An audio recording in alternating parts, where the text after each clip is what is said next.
بسم الله الرحمن الرحيم. ومن أحسن قولا ممن دعا إلى الله وعمل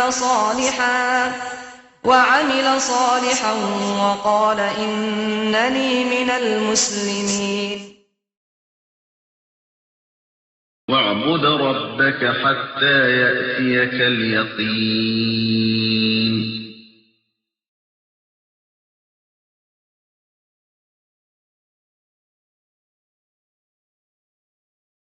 السلام عليكم ورحمة الله وبركاته.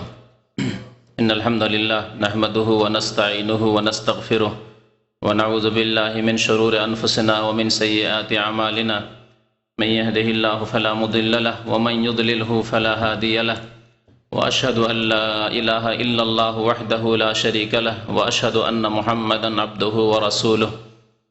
يا أيها الذين آمنوا اتقوا الله حق تقاته ولا تموتن إلا وأنتم مسلمون.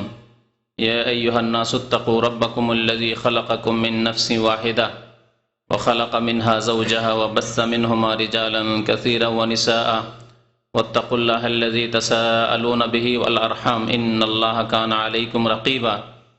يا أيها الذين آمنوا اتقوا الله وقولوا قولا سديدا يصلح لكم أعمالكم ويغفر لكم ذنوبكم ومن يطع الله ورسوله فقد فاز فوزا عظيما. أما بعد فإن خير الحديث كتاب الله وخير الهدي هدي محمد صلى الله عليه وسلم وشر الأمور محدثاتها وكل محدثة بدعة وكل بدعة ضلالة وكل ضلالة في النار.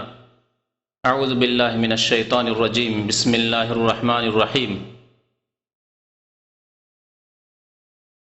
وأقيم الصلاة طرفي النهار وزلفا من الليل إن الحسنات يذهبن السيئات ذلك ذكرى للذاكرين.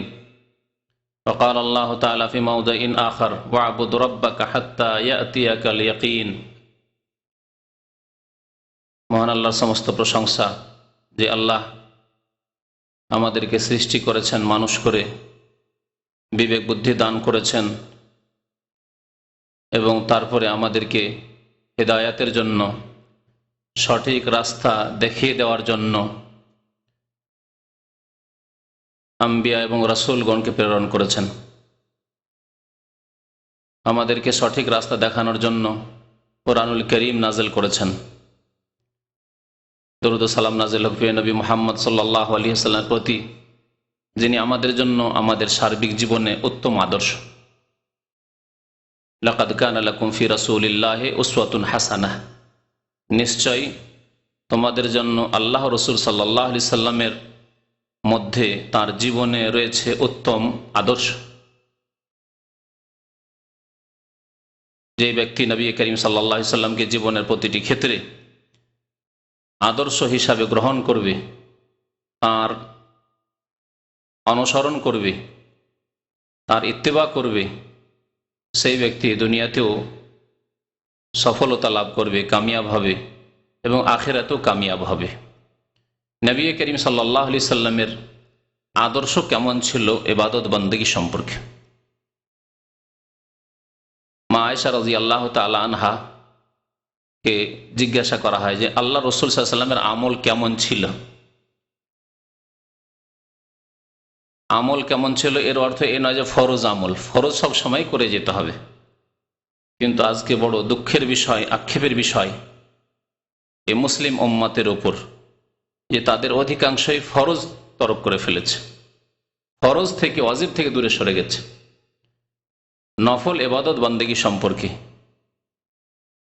মুস্তাহাব কাজ সম্পর্কে, আমল সম্পর্কে নবী করিম সাল্লাল্লাহু আলাইহি সাল্লামের আমল কেমন ছিল, যেগুলি অতিরিক্ত আমল, যে আমলগুলি করলে নেকি পাওয়া যায়, না করলে কোনো গুনাহ হয় না, এইরকম মুস্তাহাব কাজ, নফল ইবাদত বন্দেগী, নফল নামাজ, নফল রোজা, নফল দান খেরাত সাদাকা, জীবনের বিভিন্ন ক্ষেত্রে নফল কাজ নেকির আশায়, এসবগুলি সম্পর্কে নবী করিম সাল্লাল্লাহু আলাইহি সাল্লামের আমল কেমন ছিল তিনি বলেছিলেন তার আমল ছিল দিমা, মানে স্থায়ী।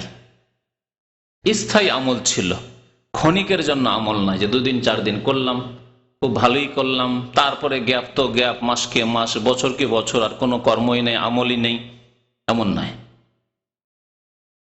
স্থায়ী আমল ছিল, সর্বদাই একই রকমের আমল ছিল।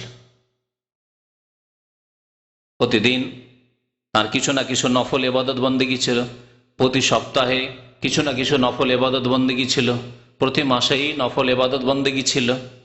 এইরকম ছিল আমল নবী করিম সাল্লাল্লাহু আলাইহি ওয়াসাল্লামের। নবী করিম সাল্লাল্লাহু আলাইহি ওয়াসাল্লাম আমাদের জন্য উত্তম আদর্শ।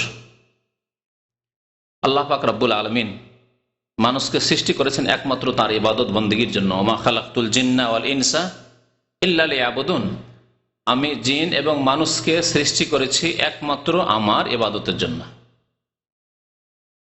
এখানে যেমন আল্লাহর একত্ব তাওহীদের কথা প্রমাণিত হয় যে ইবাদত কার হবে?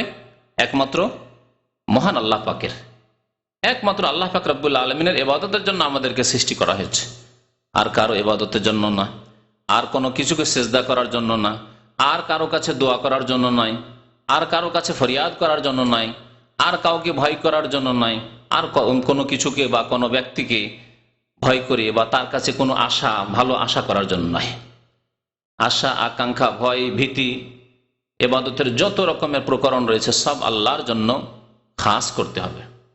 ইল্লা লিয়াবুদুন, যেমন এই আল্লাহর তাওহীদ একত্বের কথা শিখতে পারলাম, জানতে পারলাম এই আয়াত থেকে, তেমন আমরা জানতে পারলাম যে আমাদেরকে এমনিতে সৃষ্টি করা হয়নি, উদ্দেশ্যবিহীন সৃষ্টি করা হয়নি, বিনা কাজে সৃষ্টি করা হয়নি যে খাবে দাবে কিছুদিন বেঁচে থাকবে আর তারপরে মরে যাবে, বাস হয়ে গেল।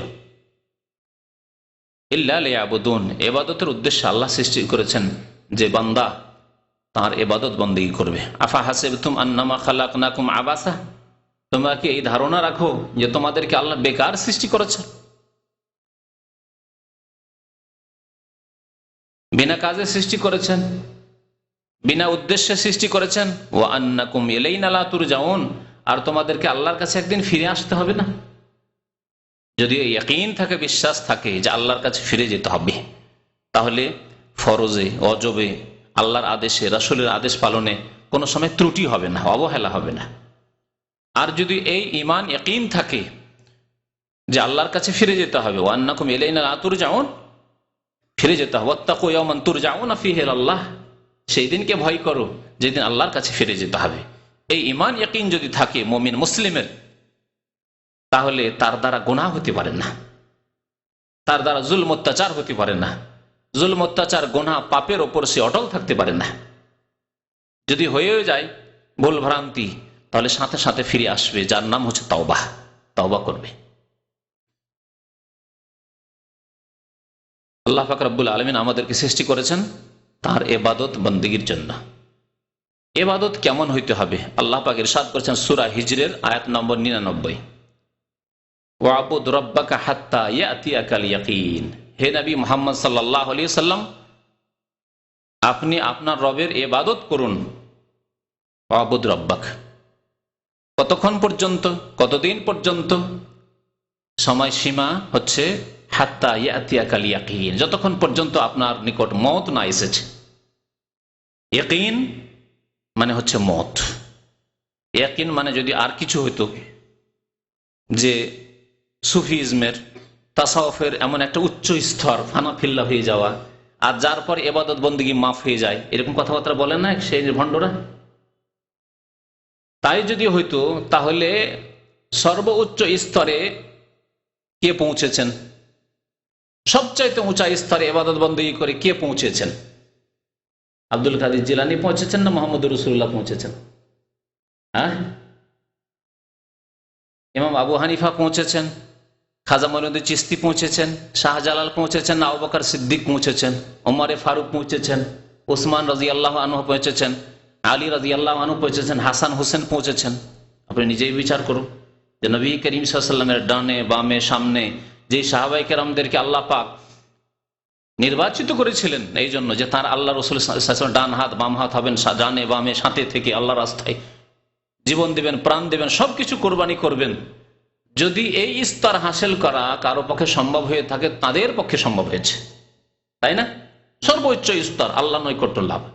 আর তা করার পরে যদি নামাজ রোজা হজ যাকাত মাফ হয়ে যায়, যা বলে থাকে এক শ্রেণীর পীর ভণ্ডরা, কুফরি কথা এটি, যে এমন একটা স্তর আছে যেখানে আর নামাজ রোজা হজ যাকাত কিছু থাকে না, তখন এটি হচ্ছে তাদের আকীদা বলছি, তাদের একটি কুফরি মতবাদ বলছি। যদি এই হতো তাহলে প্রথম কার মাফ হইতো? নামাজ মুহাম্মদুর রাসূলুল্লাহ সাল্লাল্লাহু আলাইহি ওয়াসাল্লাম মাফ হয়ে যেত। এমন উঁচু স্তরে আল্লাহর ইবাদত বন্দেগী করে পৌঁছেছেন, সেখানে মাফ হয়ে যাওয়া উচিত। আর তারপরে যদি কারো মাফ হইতো এই উম্মতে, তাহলে মাফ হতো প্রথম খলিফা আবু বকর সিদ্দিক রাদিয়াল্লাহু তাআলা আনহু, তারপরে উমর, উসমান, আলী, হাসান, হোসেন, অন্যান্য সাহাবায়ে কেরামদের মাফ হতো। কারো মাফ হয়েছে? নবী করিম সাল্লাল্লাহু আলাইহি ওয়াসাল্লামের জীবনী পড়ে দেখুন তো, মৃত্যু শয্যায়, উঠে দাঁড়াতে পারেন না, আব্বাস এবং আলী রাদিয়াল্লাহু আনহুমার কাঁধে ভর দিয়ে কোন রকম করে মসজিদে পৌঁছে দেওয়া হলো। নবীর আশা আকাঙ্ক্ষা যে একবার মসজিদ আমাকে পৌঁছে দেওয়া হোক, শরীরে কোনো বল নেই, পৌঁছে দেওয়া হচ্ছে, দাঁড়িয়ে থাকতে পারছেন না, বসিয়ে দাও আমাকে। বসে গেলেন, আবু বকর সিদ্দিক রাদিয়াল্লাহু তাআলা নামাজ শুরু করে দিয়েছে, সহিহ বুখারী শরীফের হাদিস। নামাজ শুরু হয়ে গেছে, তারপরে গিয়ে নবী সাল্লাল্লাহু আলাইহি ওয়াসাল্লাম বসলেন, বসে বসে নামাজ পড়াচ্ছেন নবী করিম সাল্লাল্লাহু আলাইহি ওয়াসাল্লাম। বাম দিকে বসলেন, আবু বকর সিদ্দিক ইমাম ছিলেন, বাম দিকে বসে গেলেন, তার মানে ইমাম হয়ে গেলেন। যেহেতু নবী করিম সাল্লাল্লাহু আলাইহি ওয়াসাল্লাম পৌঁছে গেলেন, আর কারো ইমামতি নেই। নামাজ যদিও শুরু হয়ে গিয়ে থাকে, এটি অন্য কারোর জন্য নাই, এটি আমার আপনার জন্য না, যে আমার চাইতে বা আপনার চাইতে কেউ নিম্ন মানের ব্যক্তি, আপনি বড় আলেম একজন, বড় হাফেজ একজন, বড় একজন দিনদার পরেশগার আল্লাহওয়ালা মানুষ, আর আপনার চাইতে একটু নিম্ন ব্যক্তি নামাজ শুরু করে দিয়েছে, সেই জন্য আপনি তার ইমাম হয়ে যাবেন পরে গিয়ে, তা হবে না। এই মাসলা নবী করিম সাল্লাল্লাহু আলাইহি ওয়াসাল্লামের সাথে সাথে নবী করিম সাল্লাল্লাহু আলাইহি ওয়াসাল্লাম আবু বকর সিদ্দিকের নামাজ শুরু হয়ে যাওয়ার পরেও গিয়ে ইমামতি করছেন, আওয়াজ পৌঁছাতে পারছেন না, এমন ক্ষীণ অবস্থা, আওয়াজ পৌঁছাতে পারছেন না। নবী করিম সাল্লাল্লাহু আলাইহি ওয়াসাল্লাম আওয়াজ কে পৌঁছাচ্ছেন? মুকাব্বির, মুকাব্বির বলে না, কে মুকাব্বির হয়ে যাচ্ছেন এখন ইমাম থেকে? আবু বকর সিদ্দিক রাদিয়াল্লাহু তাআলা আনহু উচ্চ স্বরে তাকবীর পৌঁছাচ্ছেন মসজিদ নববীতে। শেষ নামাজ পড়ছেন নবী করিম সাল্লাল্লাহু আলাইহি ওয়াসাল্লাম। আর তারপরে সাহাবায়ে কেরামদের সাথে আর দেখা করার সুযোগ পাননি তিনি, আর মসজিদে যেতে পারেননি। তাহলে শেষ পর্যন্ত নামাজ পড়েছেন নবী করিম সাল্লাল্লাহু আলাইহি ওয়াসাল্লাম। আর শেষ ওসিয়ত করেছেন নবী করিম সালাত, as-সালাত, নামাজ, নামাজকে ছাড়বে না, নামাজ ছাড়বে না, আল্লাহর হক আদায় করবে। আল্লাহ সবচেয়ে বড় হক হচ্ছে নামাজ মুসলিমের উপর। আর বান্দার হক সম্পর্কে সতর্ক করতে গিয়ে বলেছেন, ওমা মালাকাত আইমানুকুম, দাস দাসী, চাকর নকর, যারা কাজের লোক, তোমার অধীনস্থ ব্যক্তি, তাদের সাথে ভালো আচরণ করবে, তাদের উপর জুলম অত্যাচার করবে না। এই দুটি মূল্যবান উপদেশ দিয়ে নবী করিম সাল্লাল্লাহু আলাইহি ওয়াসাল্লাম বিদায় নিয়েছেন। তাহলে আল্লাহর নবী সাল্লাল্লাহু আলাইহি ওয়াসাল্লামের ইবাদত মাফ হলো না। তাহলে ইয়াকিন মানে কোন একটি উচ্চ স্তর ইবাদত বন্দেগীর নয়। ইয়াকিন মানে তাহলে কি? মওত। ইয়াকিন মানে হচ্ছে মওত। তাহলে তোমার ইবাদত তুমি চালিয়ে যাও কতক্ষণ পর্যন্ত? মওত আসা পর্যন্ত। যতক্ষণ মওত আসেনি ততক্ষণ ইবাদত চালিয়ে যেতে হবে। এই জন্য কোন রোগী ব্যক্তির নামাজ মাফ নেই, কোন অসুস্থ ব্যক্তির, মাযুর ব্যক্তির নামাজ মাফ নেই যতক্ষণ পর্যন্ত তার হুঁশ জ্ঞান আছে। নবী করিম সাল্লাল্লাহু আলাইহি ওয়াসাল্লাম বলছেন, রফিয়াল কালামু আন সালাসা, তিন শ্রেণীর মানুষের ওপর থেকে কলম উঠিয়ে নেওয়া হয়েছে। মানে আল্লাহ আর পাকড়াও করবেন না, ধরবেন না, গুনাহ লিখা হবে না, সাজা শাস্তি তাদের হবে না এই অবস্থায় পৌঁছে গেলে। তার মধ্যে একজন হচ্ছে আনিল মজনুনে, যে হুঁশ হারা হয়ে গেছে, পাগল হয়ে গেছে, অথবা সেন্সলেস হয়ে গেছে, বেহুশ হয়ে গেছে, হাত্তা ইউফিকা, যতক্ষণ পর্যন্ত তার হুঁশ জ্ঞান ফিরে না এসেছে। তাহলে যতক্ষণ পর্যন্ত হুঁশ জ্ঞান আছে, যদিও বিছানায় শুয়ে আছেন মরমর অবস্থা, তারপর নামাজ মাফ হয়নি, না আছে মাফ, নামাজ মাফ নাই। তাহলে বাসে কি নামাজ মাফ আছে? সফর করছেন, ট্রেনে নামাজ মাফ আছে, আপনি সফর করছেন, আপনি প্লেনে, নামাজ মাফ আছে? কোথাও নামাজ মাফ নেই। অসুস্থ অবস্থায় নামাজ মাফ আছে? কখনো মাফ নেই। ইমরান ইবনে হুসাইন রাদিয়াল্লাহু তাআলা আনহু অসুস্থ থাকতেন, তাকে পাইলসের অসুখ ছিল, পাইলস অর্শ রোগ, আরবিতে বাওয়াসির বলে। নবী করিম সাল্লাল্লাহু আলাইহি সাল্লাম বললেন, সাল্লি কায়েমান, তুমি যদি পারো এই অসুস্থ অবস্থায় দাঁড়িয়ে নামাজ পড়ার চেষ্টা করবে। ফরজ নামাজ, ফরজ নামাজ দাঁড়িয়ে পড়তে পারবে, অথচ বসে কেউ যদি নামাজ পড়ে নামাজ হবে না। সুন্নত নফল নামাজ দাঁড়িয়ে নামাজ পড়তে পারে, অথচ যদি কেউ বসে নামাজ পড়ে তাহলে অর্ধেক নেকি পাবে, 2 রাকাত পড়ে 1 রাকাতের নেকি, 4 রাকাত পড়ে 2 রাকাতের নেকি। তাহলে এমন কেউ আছে নাকি, কেউ পাগল যে সুস্থ মানুষ অথচ বসে বসে নফল পড়বে? আছে কেউ? কিন্তু আমাদের দেশে তো আছে, নেই? নফল পড়ে বসে বসে, সুস্থ মানুষ বসে বসে রোগীর মতো, খোড়া লোকের মতো বসে বসে নফল পড়ে। আপনি 4 রাকাত নফল পড়ে 2 রাকাতের নেকি বলেন, 2 রাকাত নফল পড়ে 1 রাকাতের নেকি বলেন। কেন এই কাজ করবেন আপনি? অথচ নবী করিম সাল্লাল্লাহু আলাইহি ওয়াসাল্লাম বলেছেন, সলাতু আজরিল কায়েদে নিসফু সলাতে আজরিল কায়েমে। বসে নফল নামাজ পড়া, সুন্নত পড়া লোকের সওয়াব হচ্ছে নিসফু সলাতে আজরিল কায়েম। যে ব্যক্তি দাঁড়িয়ে নামাজ পড়ে তার সওয়াবের অর্ধেক। আধা নেকি নেওয়ার জন্য এত নেকিতে অনাগ্রহী, অনীহা, অভক্তি, বেশ বেশি নেকি দরকার না, আমার 1 রাকাত 2 রাকাত পড়বো, মেহনত করবো বেশি কিন্তু নেব কম। আছে কেউ নাকি এরকম? দুনিয়ার বেতনের ক্ষেত্রে এরকম করেন নাকি যে কফিলের এত বেতন নিয়ে লাভ কি, অনেক টাকায় চলে যাচ্ছে, তো যা কফিল তো 1000 দিতে চাইছিল, কফিলকে বলেন আপনি 1000 টাকা দিয়ে না, আমাকে 500 দিলেই হবে। আছেন নাকি এরকম? অর্ধেক। তাহলে কফিলের কফিল আল্লাহ পাক রব্বুল আলামিন, হ্যাঁ, তার কাছে নেকি না হতে এরকম অভক্তি কেন? তাহলে বিদআত নয় এটি? এটা সুস্থ থাকা সত্ত্বেও এইভাবে বসে বসে নামাজ পড়া আর লোকজনের সামনে বিনা কোনো ক্লান্তিতে। এমন না যে ক্লান্ত হয়ে পড়েছেন আর উঠতে পারছেন না, দাঁড়িয়ে থাকতে পারছেন না, সেটি আলাদা কথা। তো যাই হোক, আসল বিষয়ের দিকে ফিরে আসি। যে কি বলছিলাম, নামাজ, ইমরান বিন হোসেন রাদিয়াল্লাহু তাআলার কথায় ফিরে আসি। নবী করিম সাল্লাল্লাহু আলাইহি ওয়াসাল্লাম বলেন, সাল্লি কায়েমান, যদি পারো দাঁড়িয়ে নামাজ পড়ো। ফাইন লাম তাস্তাতি, যদি না পারো তাহলে ফাকায়েদান, বসে নামাজ পড়ো। বসেও নামাজ পড়তে পারছেন, বসে থাকতে পারছেন না, বিছানায় সবসময় শায়িত। পালা জামবিন, তাহলে তুমি শুয়েই নামাজ পড়ো। শুয়ে, কিবলামুখী হয়ে শুয়ে নামাজ পড়তে হবে। নামাজ মাফ নেই তাহলে। ওয়াবুদ রাব্বাকা হাত্তা ইয়াতিয়াকাল ইয়াকিন, অসুস্থ হলেও নামাজ মাফ নেই। বিছানায় শুয়ে দাঁড়াতে পারছেন না, বসতে পারছেন না, তবুও নামাজ মাফ নেই যতক্ষণ মওত না এসেছে। হাত্তা ইয়াতিয়াকাল ইয়াকিন। তাহলে আল্লাহর ইবাদত বন্দেগীর জন্য আল্লাহ সৃষ্টি করেছেন, আল্লাহর ইবাদত করতে করতে আল্লাহর সাথে সাক্ষাৎ করতে হবে। এবং মনে রাখবেন, নবী করিম সাল্লাল্লাহু আলাইহি ওয়াসাল্লাম আরো একটি হাদিসে বলেছে, ইন্নামাল আমালু বিল খাওয়াতিম, ইন্নামাল আমালু বিল খাওয়াতিম, সবচাইতে গুরুত্বপূর্ণ আমল হচ্ছে শেষ আমলটি। সবচাইতে লক্ষণীয় আমল হচ্ছে শেষ আমলটি। এটি দেখা, শেষ কর্মটি মানুষ দেখে। আপনি একজন মালিকের কাছে 10 বছর ধরে কাজ করছেন, অনেক কাজ করে দিয়েছেন, অনেক কিছুই করেছেন তার, আর শেষ দিকে যদি তার সাথে ঝগড়া করে নেন, তার সাথে দ্বন্দ্ব করে নেন, তার সাথে গিয়ে কেস করাকরি করে নেন, মারামারি করে নেন, 10 বছর 20 বছর ধরে তার কত যে কাজ করেছেন, তার বাড়ির কাজ করেছেন, তার সংসারের কাজ করেছেন, তার বিভিন্ন রকমের কাজ করেছেন, আপনি অলরাউন্ডার লোক। কিন্তু শেষখানে গিয়ে ঝগড়া করে নিলে সব গুড়কে মাটি করে দিলেন, আপনি সব নষ্ট করে দিলেন না?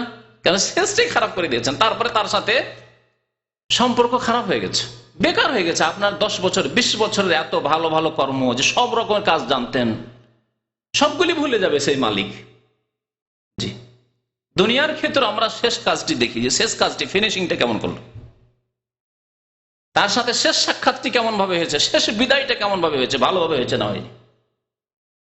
আপনার সাথে কারো যদি বন্ধুত্ব থাকে, বন্ধুত্বের ক্ষেত্রে এমন গাঢ় বন্ধু ছিল যে এক প্লেটে খেতেন আর খাইতেন, বাড়িতে হাত ধুইতেন তার বাড়িতে, এরকম অনেক বন্ধু অনেকের জীবনে এসেছে, কিন্তু শেষ দিয়ে গিয়ে ঝগড়া বিবাদ হয়ে গেল। 10 বছর 20 বছর 30 বছর সারা জীবনের বন্ধুত্ব সব শেষ হয়ে গেল, সব বরবাদ হয়ে গেল। হচ্ছে না? হচ্ছে না?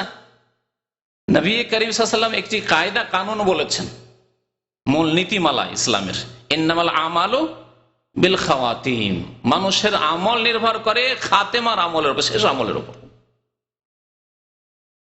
নামাজ পড়েছেন, বাবা ভালো মানুষ ছিলেন, 15 বছর বয়সে নামাজ ধরিয়েছেন, মাশাআল্লাহ, ছোট থেকে নামাজ পড়েছেন, কিন্তু যখন স্বাধীন হইতে শিখলেন বাবা থেকে, তখন নামাজ ছেড়ে দিলেন।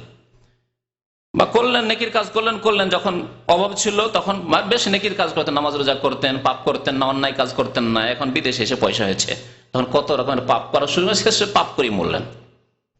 এখন ঘরে হয়েছে ডিশ, বাড়িতে হয়েছে বিভিন্ন রকমের সারা বিশ্বের দৃশ্য দেখার ব্যবস্থা, কোনো অসুবিধা নেই, ঘরে বসে বসেই আপনি রিমোট দিয়ে সবকিছু দেখতে পাচ্ছেন পৃথিবীর। আর তারপরে আপনার নামাজ পড়ার সময় হচ্ছে না, টাকা পয়সা অনেক বেশি হয়েছে, তখন ব্যস্ততা বেড়ে গেছে, বিজি হয়ে গেছেন, আপনি এত ব্যস্ত হয়েছেন আর নামাজের কি খবর নেই। আর জাগতে পারেন না, কারণ রাত্রে লেট করে শোন, আর জাগতে পারেন না আপনি। এই অবস্থায় আপনি ফজর তরক করে ওই 4 ওয়াক্ত নামাজ পড়া মুসলমান হয়ে মারা গেলেন। ইন্নামাল আমালু বিল খাওয়াতিম। রমজান মাসে বহু ইবাদত বন্দি করলেন, মাশাআল্লাহ তাবারাকাল্লাহ। রমজান মাসে শুধু ফরজ না, ফরজ, সুন্নাত, নফল, মুস্তাহাব, লাইলাতুল কাদর, 5টি লাইলাতুল কাদর করলেন, সবই করলেন। শাওয়াল মাস আসতে ধীরে ধীরে ধীরে ধীরে নামাজ ছেড়ে দিলেন, আপনি পুরা ছাড়লেন, হাফ ছাড়লেন, কিছু ছাড়লেন, কমের পাকে ফজর ছেড়ে দিলেন। এইরকমই কুফরি অবস্থায়, পাপের অবস্থায় থাকতে থাকতে কোনো 1 মাসে মত চলে আসে না। আগামী রমজান আসার আগে আগে মত চলে আসলো। ইন্নামাল আমালু বিল খাওয়াতিম। রমজান কোনো কাজে আসবে না, আসবে নাকি? শেষে আল্লাহ রাব্বুল আলামিনের সাথে আপনার সম্পর্ক খারাপ হয়ে গেছে, বিচ্ছিন্ন হয়ে গেছেন আপনি আল্লাহ থেকে। ইন্নামাল আমালু বিল খাওয়াতিম। সুতরাং আল্লাহর সাথে যদি সম্পর্ক ভালো রাখতে হয়, আল্লাহর সাথে যদি সম্পর্ক অটুট রাখতে হয়, মজবুত রাখতে হয়, তাহলে ওয়াবুদ রাব্বাকা হাত্তা ইয়াতিয়াকাল ইয়াকিন। তোমার রবের ইবাদত করো অতক্ষণ পর্যন্ত, যতক্ষণ পর্যন্ত তোমার কাছে মওত না আসে। একই রকম অবস্থায় চলো, যেমন ছিলে তুমি মুমিন বান্দা, মুসলিম, 5 ওয়াক্ত নামাজি, ধার্মিক, আল্লাহওয়ালা, আল্লাহকে ভয় করনেওয়ালা, রমজান মাসে তেমন শাওয়াল মাসে, তেমন জিলকাদে, তেমন জিলহজে, তেমন সুখে, তেমন দুঃখে, সব সময় তুমি একই রকম আল্লাহর ইবাদত চালিয়ে যাচ্ছ। তাহলে তোমার শুরুও ভালো, আর মধ্যও ভালো, আর শেষটিও ভালো। ইন্নামাল আমালু বিল খাওয়াতিম। আল্লাহ পাক রব্বুল আলামিন আর একটি আয়াতে ইরশাদ করেছেন, ওয়াকিমিস সালাতা তারফাইন নাহার। নামাজ কায়েম করো দিনের 2 দিকে, সকালে বিকেলে, ওয়াজুলাফাম মিনাল লাইল, এবং রাতের কিছু অংশে। আল্লাহ পাক রব্বুল আলামিন এই 2 কথায় 5 ওয়াক্ত নামাজের দিকে ইঙ্গিত করেছেন স্পষ্টভাবে। কোরআনে কারীম আল্লাহ পাক রব্বুল আলামিন খামস দিয়ে 5 ওয়াক্ত নামাজের কথা বলেননি, তবে ইশারা ইঙ্গিতে এক আয়াতে নয়, বেশ কয়েক আয়াতে আল্লাহ পাক রব্বুল আলামিন বলেছেন যে 5 ওয়াক্ত নামাজ রয়েছে, যার ব্যাখ্যা করেছেন প্রিয় নবী মুহাম্মদুর রাসূলুল্লাহ সাল্লাল্লাহু আলাইহি সাল্লাম, যার তাফসীর করেছেন নবী করিম সাল্লাল্লাহু আলাইহি ওয়াসাল্লাম। কারণ আল্লাহ তাকে তাফসীর করার ইখতিয়ার দিয়েছিলেন, এই জন্যই প্রেরণ করেছিলেন। লিতুবাইয়িনা লিন-নাসি মা নুজিলা ইলাইহিম, হে নবী, ওয়া আনজালনা আলাইকা যিকরা, তোমার উপর আমি নাযিল করেছি জিকির, কোরআনে কারীম নাযিল করেছি। লিতুবাইয়িনা লিন-নাসি মা নুজিলা ইলাইহিম, তাদের জন্য যা নাযিল করা হয়েছে তা তাদের জন্য আপনি স্পষ্টভাবে বয়ান করে দেবেন। তাহলে তারফাইন নাহার মানে কি? দিনের 2 দিকে, ফজর নামাজ, আসর নামাজ, যোহর নামাজ, ওয়াজুলাফাম মিনাল লাইল, রাতের কিছু অংশে, মানে মাগরিব, সূর্য অস্ত হওয়ার পরে, আর ঈশার নামাজ। এই কথা বয়ান করেছেন প্রিয় নবী মুহাম্মদ রাসূলুল্লাহ সাল্লাল্লাহু আলাইহি ওয়াসাল্লাম তার বহু হাদিসে। তার মধ্যে একটি হাদিস, খামসু সালাওয়াতিন ফিল ইয়াউমি ওয়াল লাইলা, দিন রাত্রে 5 ওয়াক্ত নামাজ কায়েম করতে হবে, 5 ওয়াক্ত নামাজ পড়তে হবে। এভাবে নবী করিম সাল্লাল্লাহু আলাইহি ওয়াসাল্লাম বয়ান করেছেন। তো আল্লাহ পাক রব্বুল এই আয়াতে ইরশাদ করেছেন, ওয়াকিমিস সালাতা তারফাইন নাহার, দিনের 2 দিকে নামাজ কায়েম করো, ওয়াজুলাফাম মিনাল লাইল, রাতের কিছু অংশে নামাজ কায়েম করো, ফরজ নামাজ, 5 ওয়াক্ত নামাজের কথা আল্লাহ বললেন। তারপর আল্লাহ পাক বলছেন, ইন্নাল হাসানাত ইউযহিবুনা সাইয়্যাত, কারণ নেকি গুনাহগুলিকে ধুয়ে মুছে সাফ করে দেয়। মানুষের নেকি গুনাহগুলিকে দূরে করে দেয়, মোচন করে দেয়। আপনি নেকির কাজ করলে গুনাহ সাফ হয়ে যায়, মাফ হয়ে যায়। ইন্নাল হাসানাত ইউযহিবুনা সাইয়্যাত যালিকা যিকরা লিযাকিরিন, উপদেশ হাসিলকারীর জন্য, উপদেশ যারা গ্রহণকারী তাদের জন্য এতে রয়েছে উপদেশ।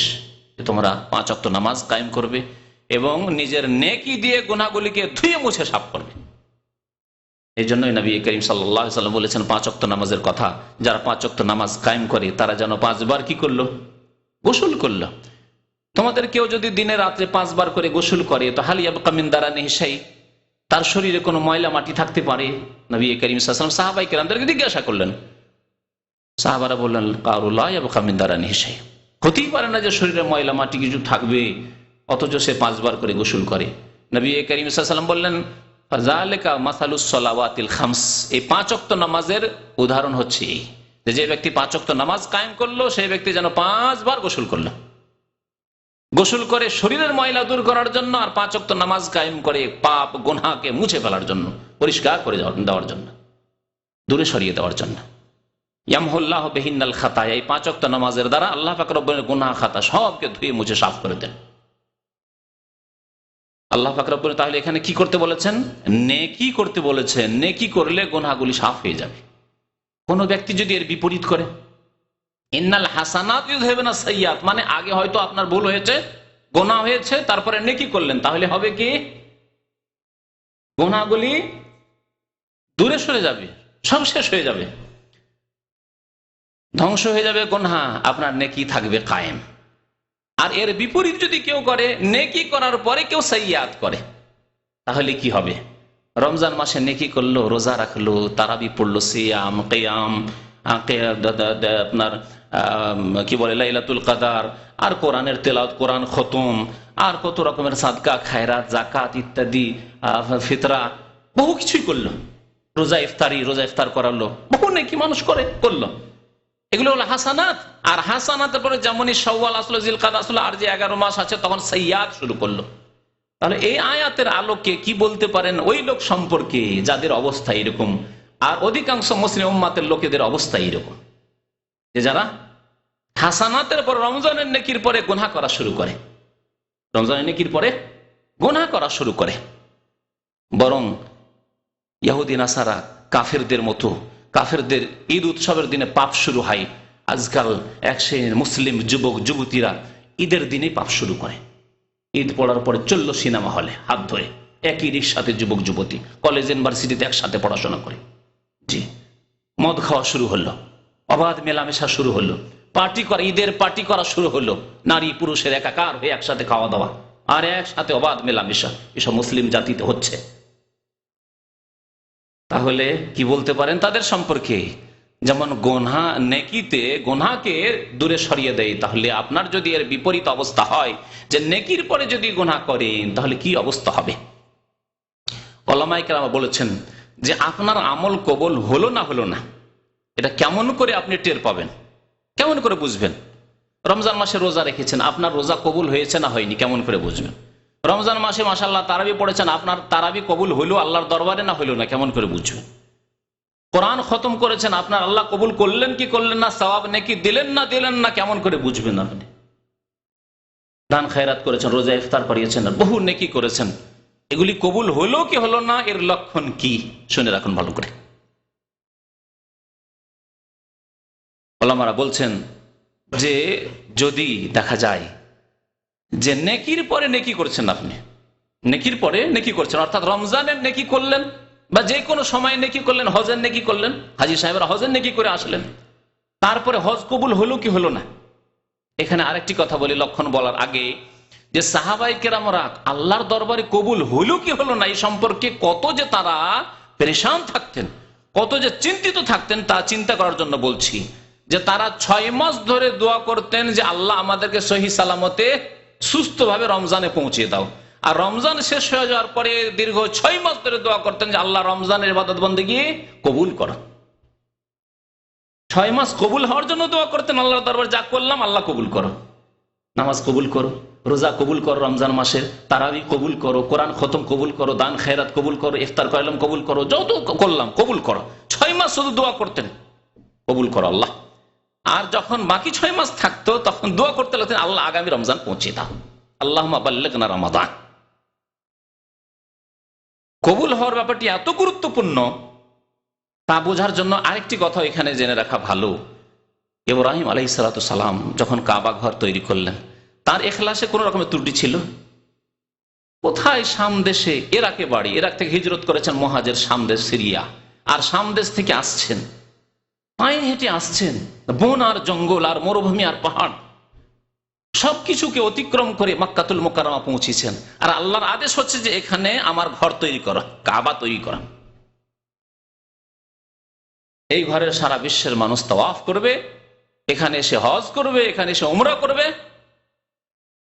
ওয়াযিন ফিন নাস বিল হজ, কাবা ঘর তৈরি হওয়ার পরে আল্লাহ ঘোষণা করতে বলেন ইব্রাহিম আলাইহিস সালামকে যে পাহাড়ের উপর চড়ো, আর চড়ে তুমি ঘোষণা করো।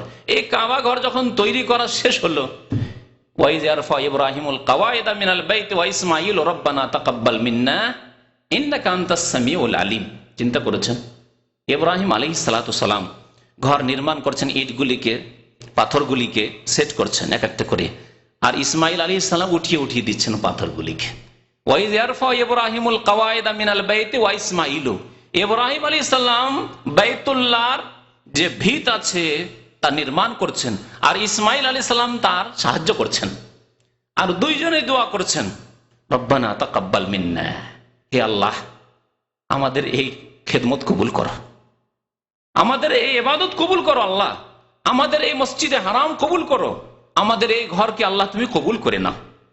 রব্বানা তাকাব্বাল মিন্না ইন্নাকা আনতাস সামিউল আলিম, আল্লাহ তুমি সবকিছু শোনো এবং তুমি সবকিছু জানো, আমাদের অন্তরের কথা জানো, কি উদ্দেশ্যে আমরা ঘর তৈরি করছি, আর তুমি সবকিছু শুনছো আল্লাহ পাক রব্বুল আলামিন, সব দেখছো আল্লাহ পাক রব্বুল আলামিন। রব্বানা তাকাব্বাল মিন্না ইন্নাকা আনতাস সামিউল আলিম। এই দোয়া কার? ইব্রাহিম আলাইহিস সালাতু সালাম, ইসমাইল আলাইহিস সালাতু সালামের। তাহলে কবুলের ব্যাপারটি কত গুরুত্বপূর্ণ, যে একটি কাজ আপনি করলেন যদি কবুল না হয় তো একেবারে বেকার হয়ে গেল। এই জন্য ইবাদত যদি কোনো ভালো কাজ আল্লাহর জন্য না হয়, দুনিয়ার জন্য, কোনো দুনিয়ার গরজে হয়, তাহলে সেটা কবুল হবে না। ইবাদত মনে করেই করলেন, কিন্তু যদি সেটি নবীর তরিকায় না হয় তাহলে কবুল হবে না। তার ইবাদতের কবুল হওয়ার ব্যাপারটি কত গুরুত্বপূর্ণ। নামাজ পড়লেন কবুল হলো না, বেকার হয়ে গেল, নামাজ পড়া না পড়া সমান হয়ে গেল। রোজা রাখলেন কবুল হলো না, বেকার হয়ে গেল। যাকাত দিলেন কবুল, লোক দেখানো করেছিলেন কবুল হলো না, বেকার হয়ে গেল। তারাবি পড়েছিলেন কবুল হলো না, বেকার হয়ে গেল। কবুলের ব্যাপারটি এত গুরুত্বপূর্ণ। এই জন্য কোরআনে কারীম সূরা মুমিনুনের একটি আয়াত রয়েছে, আল্লাহ পাক রব্বুল আলামিন ইরশাদ করেছেন যে মুমিনদের বৈশিষ্ট্য, ওয়াল্লাযিনা ইউতুনা মা আতাউ ওয়া কুলুবুহুম ওয়াজিলাহ, যে সব লোকেরা আল্লাহর রাস্তায় দান করে, আল্লাহর রাস্তায় দান করে, এখানে দান খেয়রা সাদকার কথা বলা হয়েছে, যাকাতের কথা বলা হয়েছে, এই প্রসঙ্গে বলা হয়েছে দান করার পরেও কুলুবুহুম ওয়াজিলাহ, ভয়ে ভীত, তাদের হৃদয়, তাদের অন্তর ভয়ে ভীত। সাহাবায়ে কেরাম জিজ্ঞাসা করছেন, ইয়া রাসূলুল্লাহ তাদের অন্তর ভয়ে ভীত কেন? যারা দান করছে, যারা নেকির কাজ করছে, তাদের অন্তর ভয়ে ভীত কেন? ভয়ে ভীত ওই সব লোকদের যারা করে না, যাদের পাপ আছে, যারা অন্যায় কাজ করে, যারা জুলম অত্যাচার করে, যারা আল্লাহর হক আদায় করে, নামাজ পড়ে না, যারা যাকাত দেয় না, যারা রোজা রাখলো না, তাদের ভয় হওয়া উচিত। কিন্তু যে লোকটি নামাজ পড়লো, যে লোকটি রোজা রাখলো, যে লোক যাকাত দিল, দান খায়রাত করলো, আর রোজাদারকে ইফতার করালো, তারপরে কুলুবুহুম ওয়াজিলা, এ আবার কোন কথা হইল? জি, প্রশ্ন। মুমিনের বৈশিষ্ট্য হচ্ছে যে অন্তর এত ভয়ে ভীত, যেমন আল্লাহর কাছে আশাও রাখে, তেমন এই ভয় রাখে যে কি জানি যদি কবুল না হয়, কি জানি যদি কোনো ভুল ত্রুটি হয়ে যায়। এখলাসে, আন্তরিকতা নিয়েতে এখলাসে ত্রুটি রয়েছিল, আল্লাহর জন্য না, আল্লাহর সাথে দুনিয়ার কিছু গরজ করেছিলাম, দুনিয়ার উদ্দেশ্যে, লোকের সমাজের ভয়ে রোজা রেখেছিলাম, সমাজে কি বলবে তাই বলে রোজা রেখেছিলাম, অথবা কারো কথাই রোজা রেখেছিলাম, কিন্তু আসলে আল্লাহর সন্তুষ্টির জন্য, জান্নাতের আশায়, জাহান্নাম থেকে বাঁচার জন্য, পরকালে জবাবদিহির ভয়ে, এসব ভয়ে রোজা রাখিনি, এসব ভয়ে ইবাদতবন্দি করিনি, এসব ভয়ে তারাবি পড়িনি। সব দুনিয়ার বা সামাজিকতা সবাই করছে, আমিও করি, সবাই যাচ্ছে, আমি একাই যাবো না, এখানে যাই করি, এসব করেছে, গতানুগতিক করেছে, কবুল হবে না। তাহলে কবুলের ব্যাপারটি কত গুরুত্বপূর্ণ, যে সাহাবায়ে কেরামরা তাদের গুণ আল্লাহ বয়ান করেছেন এই আয়াতে, যে তারা দান করেও, তারা নেকির কাজ করে, কুলুবুহুম ওয়াজিলা, তাদের অন্তর ভয়ে ভীত, যে কি জানি আল্লাহ কবুল করলেন কি করলেন না। তো এখন ফিরে আসি লক্ষণের দিকে, যে আপনার আমল কবুল হলো না হলো না, আমার আমল কবুল হলো কি হলো না, এর একটি লক্ষণ আছে। লক্ষণ ওলামারা বলছেন যে আপনার ভালো আমল করার পরে, ভালোর পরে যদি ভালো নিয়ে আসেন, আপনি ভালোর পরে ভালো, ভালো আমল করেছেন, তারপরে আবার ভালো করলেন, হজের ভালো আমল করে আসলেন, তারপরে দেখা গেল মাশাআল্লাহ জীবনটা খুব সুন্দর কাটলো, বাকি জীবনটা। রমজান মাসের রোজা রাখলেন, তারাবি পড়লেন, আরো নেকির কাজ করলেন, তারপরে শাওয়াল, জিলকাদ, সারা বছর দেখা গেল মাশাআল্লাহ সুন্দর জীবন, আর নামাজ ছুটেনি, আর কোন রকমের পাপ হয়নি, গুনাহ হয়নি, অন্যায় হয়নি, আর মাশাআল্লাহ সৎ জীবন যাপন করছেন। তাহলে বোঝা যাচ্ছে যে আপনার রমজান কবুল হয়েছে আল্লাহর দরবারে, আপনার রোজা কবুল হয়েছে আল্লাহর দরবারে, আপনার তারাবি, কিয়ামুল লাইল কবুল হয়েছে, শাবে কাদার কবুল হয়েছে আল্লাহর দরবারে। আর যদি এর বিপরীত হয়, কবুল হয়নি ইবাদত বন্দেগী রমজান মাসের, হজ কবুল হয়নি, তারাবি কবুল হয়নি, রোজা কবুল হয়নি, লাইলাতুল কাদার আল্লাহ কবুল করেননি আপনার, এর লক্ষণ হচ্ছে যে রমজান মাসের পরে দিনের উল্টো দিকে চলে যাওয়া, ইসলাম বিমুখ হয়ে যাওয়া, নামাজের উল্টো দিকে চলে যাওয়া, আপনার আমল খারাপ হয়ে যাওয়া। যদি আমল খারাপ হয়ে যায়, নামাজ 5 ওয়াক্ত পড়তেন রমজান মাসে, আর তারপরে রমজান শেষ হলে আর মসজিদে যাওয়া যায়নি, 4 ওয়াক্ত পড়েন, যখন হইল সময় পড়লেন না, এইরকম হয়ে গেলেন আপনি, তাহলে আপনার আমল কবুল হয়নি রমজান মাসে। আর কবুল না হলে কিছুই পাবেন না আল্লাহর দরবারে। আল্লাহর দরবারে কবুল হইতে হবে। রব্বানা তাকাব্বাল মিন্না ইন্নাকা আনতাস সামিউল আলিম ওয়া তুব আলাইনা ইন্নাকা আনতাত তাওয়াবুর রহিম। রমজান মাসের পরে ইবাদত শেষ হয়ে যায় না। এখন ফরজ ছেড়ে দিয়ে, ফরজের কথা বলছি না, আগেই বলেছি যে ফরজ প্রত্যেক মুসলিমকে করতেই হবে। ফরজ অজেব কাজ করতেই হবে প্রত্যেক মুসলিমকে। আসেন নফল ইবাদত বন্দেগী সম্পর্কে। নবী করিম সাল্লাল্লাহু আলাইহি ওয়াসাল্লামের আমল কেমন ছিল বলেছিলাম শুরুতে। আরেকটি হাদিস বলি। প্রিয় নবী সাল্লাল্লাহু আলাইহি ওয়াসাল্লাম বলেছেন, আহাব্বুল আমালি ইলাল্লাহি আদওয়ামুহা ওয়া ইন কাল্লাহ। বুখারী মুসলিম শরীফের হাদিস। আল্লাহর নিকট সবচাইতে প্রিয় আমল হচ্ছে স্থায়ী আমল, যেটি কন্টিনিউ হয়ে থাকে। সবসময় আমলগুলি করছেন আপনি, নিয়মিত করে যাচ্ছেন, গ্যাপ দেন না, আপনি বড় গ্যাপ দেন না, সপ্তাহ গ্যাপ, মাস গ্যাপ, বছর গ্যাপ, ওই রকম না। নিয়মিত যে আমলগুলি করে যান সেগুলি হচ্ছে সবচাইতে প্রিয় আমল আল্লাহ পাক রব্বুল আলামিনের নিকট। ইলাল্লাহ ওয়া ইন কাল্লা, যদিও তার পরিমাণ অল্প হোক না কেন, যদিও তার পরিমাণ অল্প হোক না কেন। এর একটি উদাহরণ দিন নামাজের ক্ষেত্রে। আপনি তাহাজ্জুদের নামাজ পড়তে পারেন না, কিন্তু প্রত্যেক রাত্রে 2 রাকাত নামাজ পড়ে আল্লাহর কাছে দোয়া করেন। ওয়া ইন কাল্লা, কম, মাত্র 2 রাকাত নামাজ, আজানের 10 মিনিট আগে, 5 মিনিট আগে উঠে 2 রাকাত নামাজ পড়ে আল্লাহর কাছে দোয়া করেন আপনি সেজদায় পড়ে। কম। তাহাজ্জুদের ব্যাপারটাই নেন। তাহাজ্জুদ হয়তো পড়ছেন, কিন্তু আপনি 11 রাকাত পুরো করতে পারছেন না, মেহনতের কাজ, পারছেন না আপনি। সর্বনিম্ন তাহাজ্জুদ 7 রাকাত পড়লেন। নবী করিম সাল্লাল্লাহু আলাইহি ওয়াসাল্লাম যে দিনগুলিতে অসুস্থ থাকতেন তখন কমের পক্ষে 7 রাকাত, 9 রাকাত পড়তেন। ইনশাআল্লাহ, যদিও কম হোক না কেন, 7 রাকাতই হোক না কেন, 9 রাকাতই হোক না কেন, আপনি পড়লেন।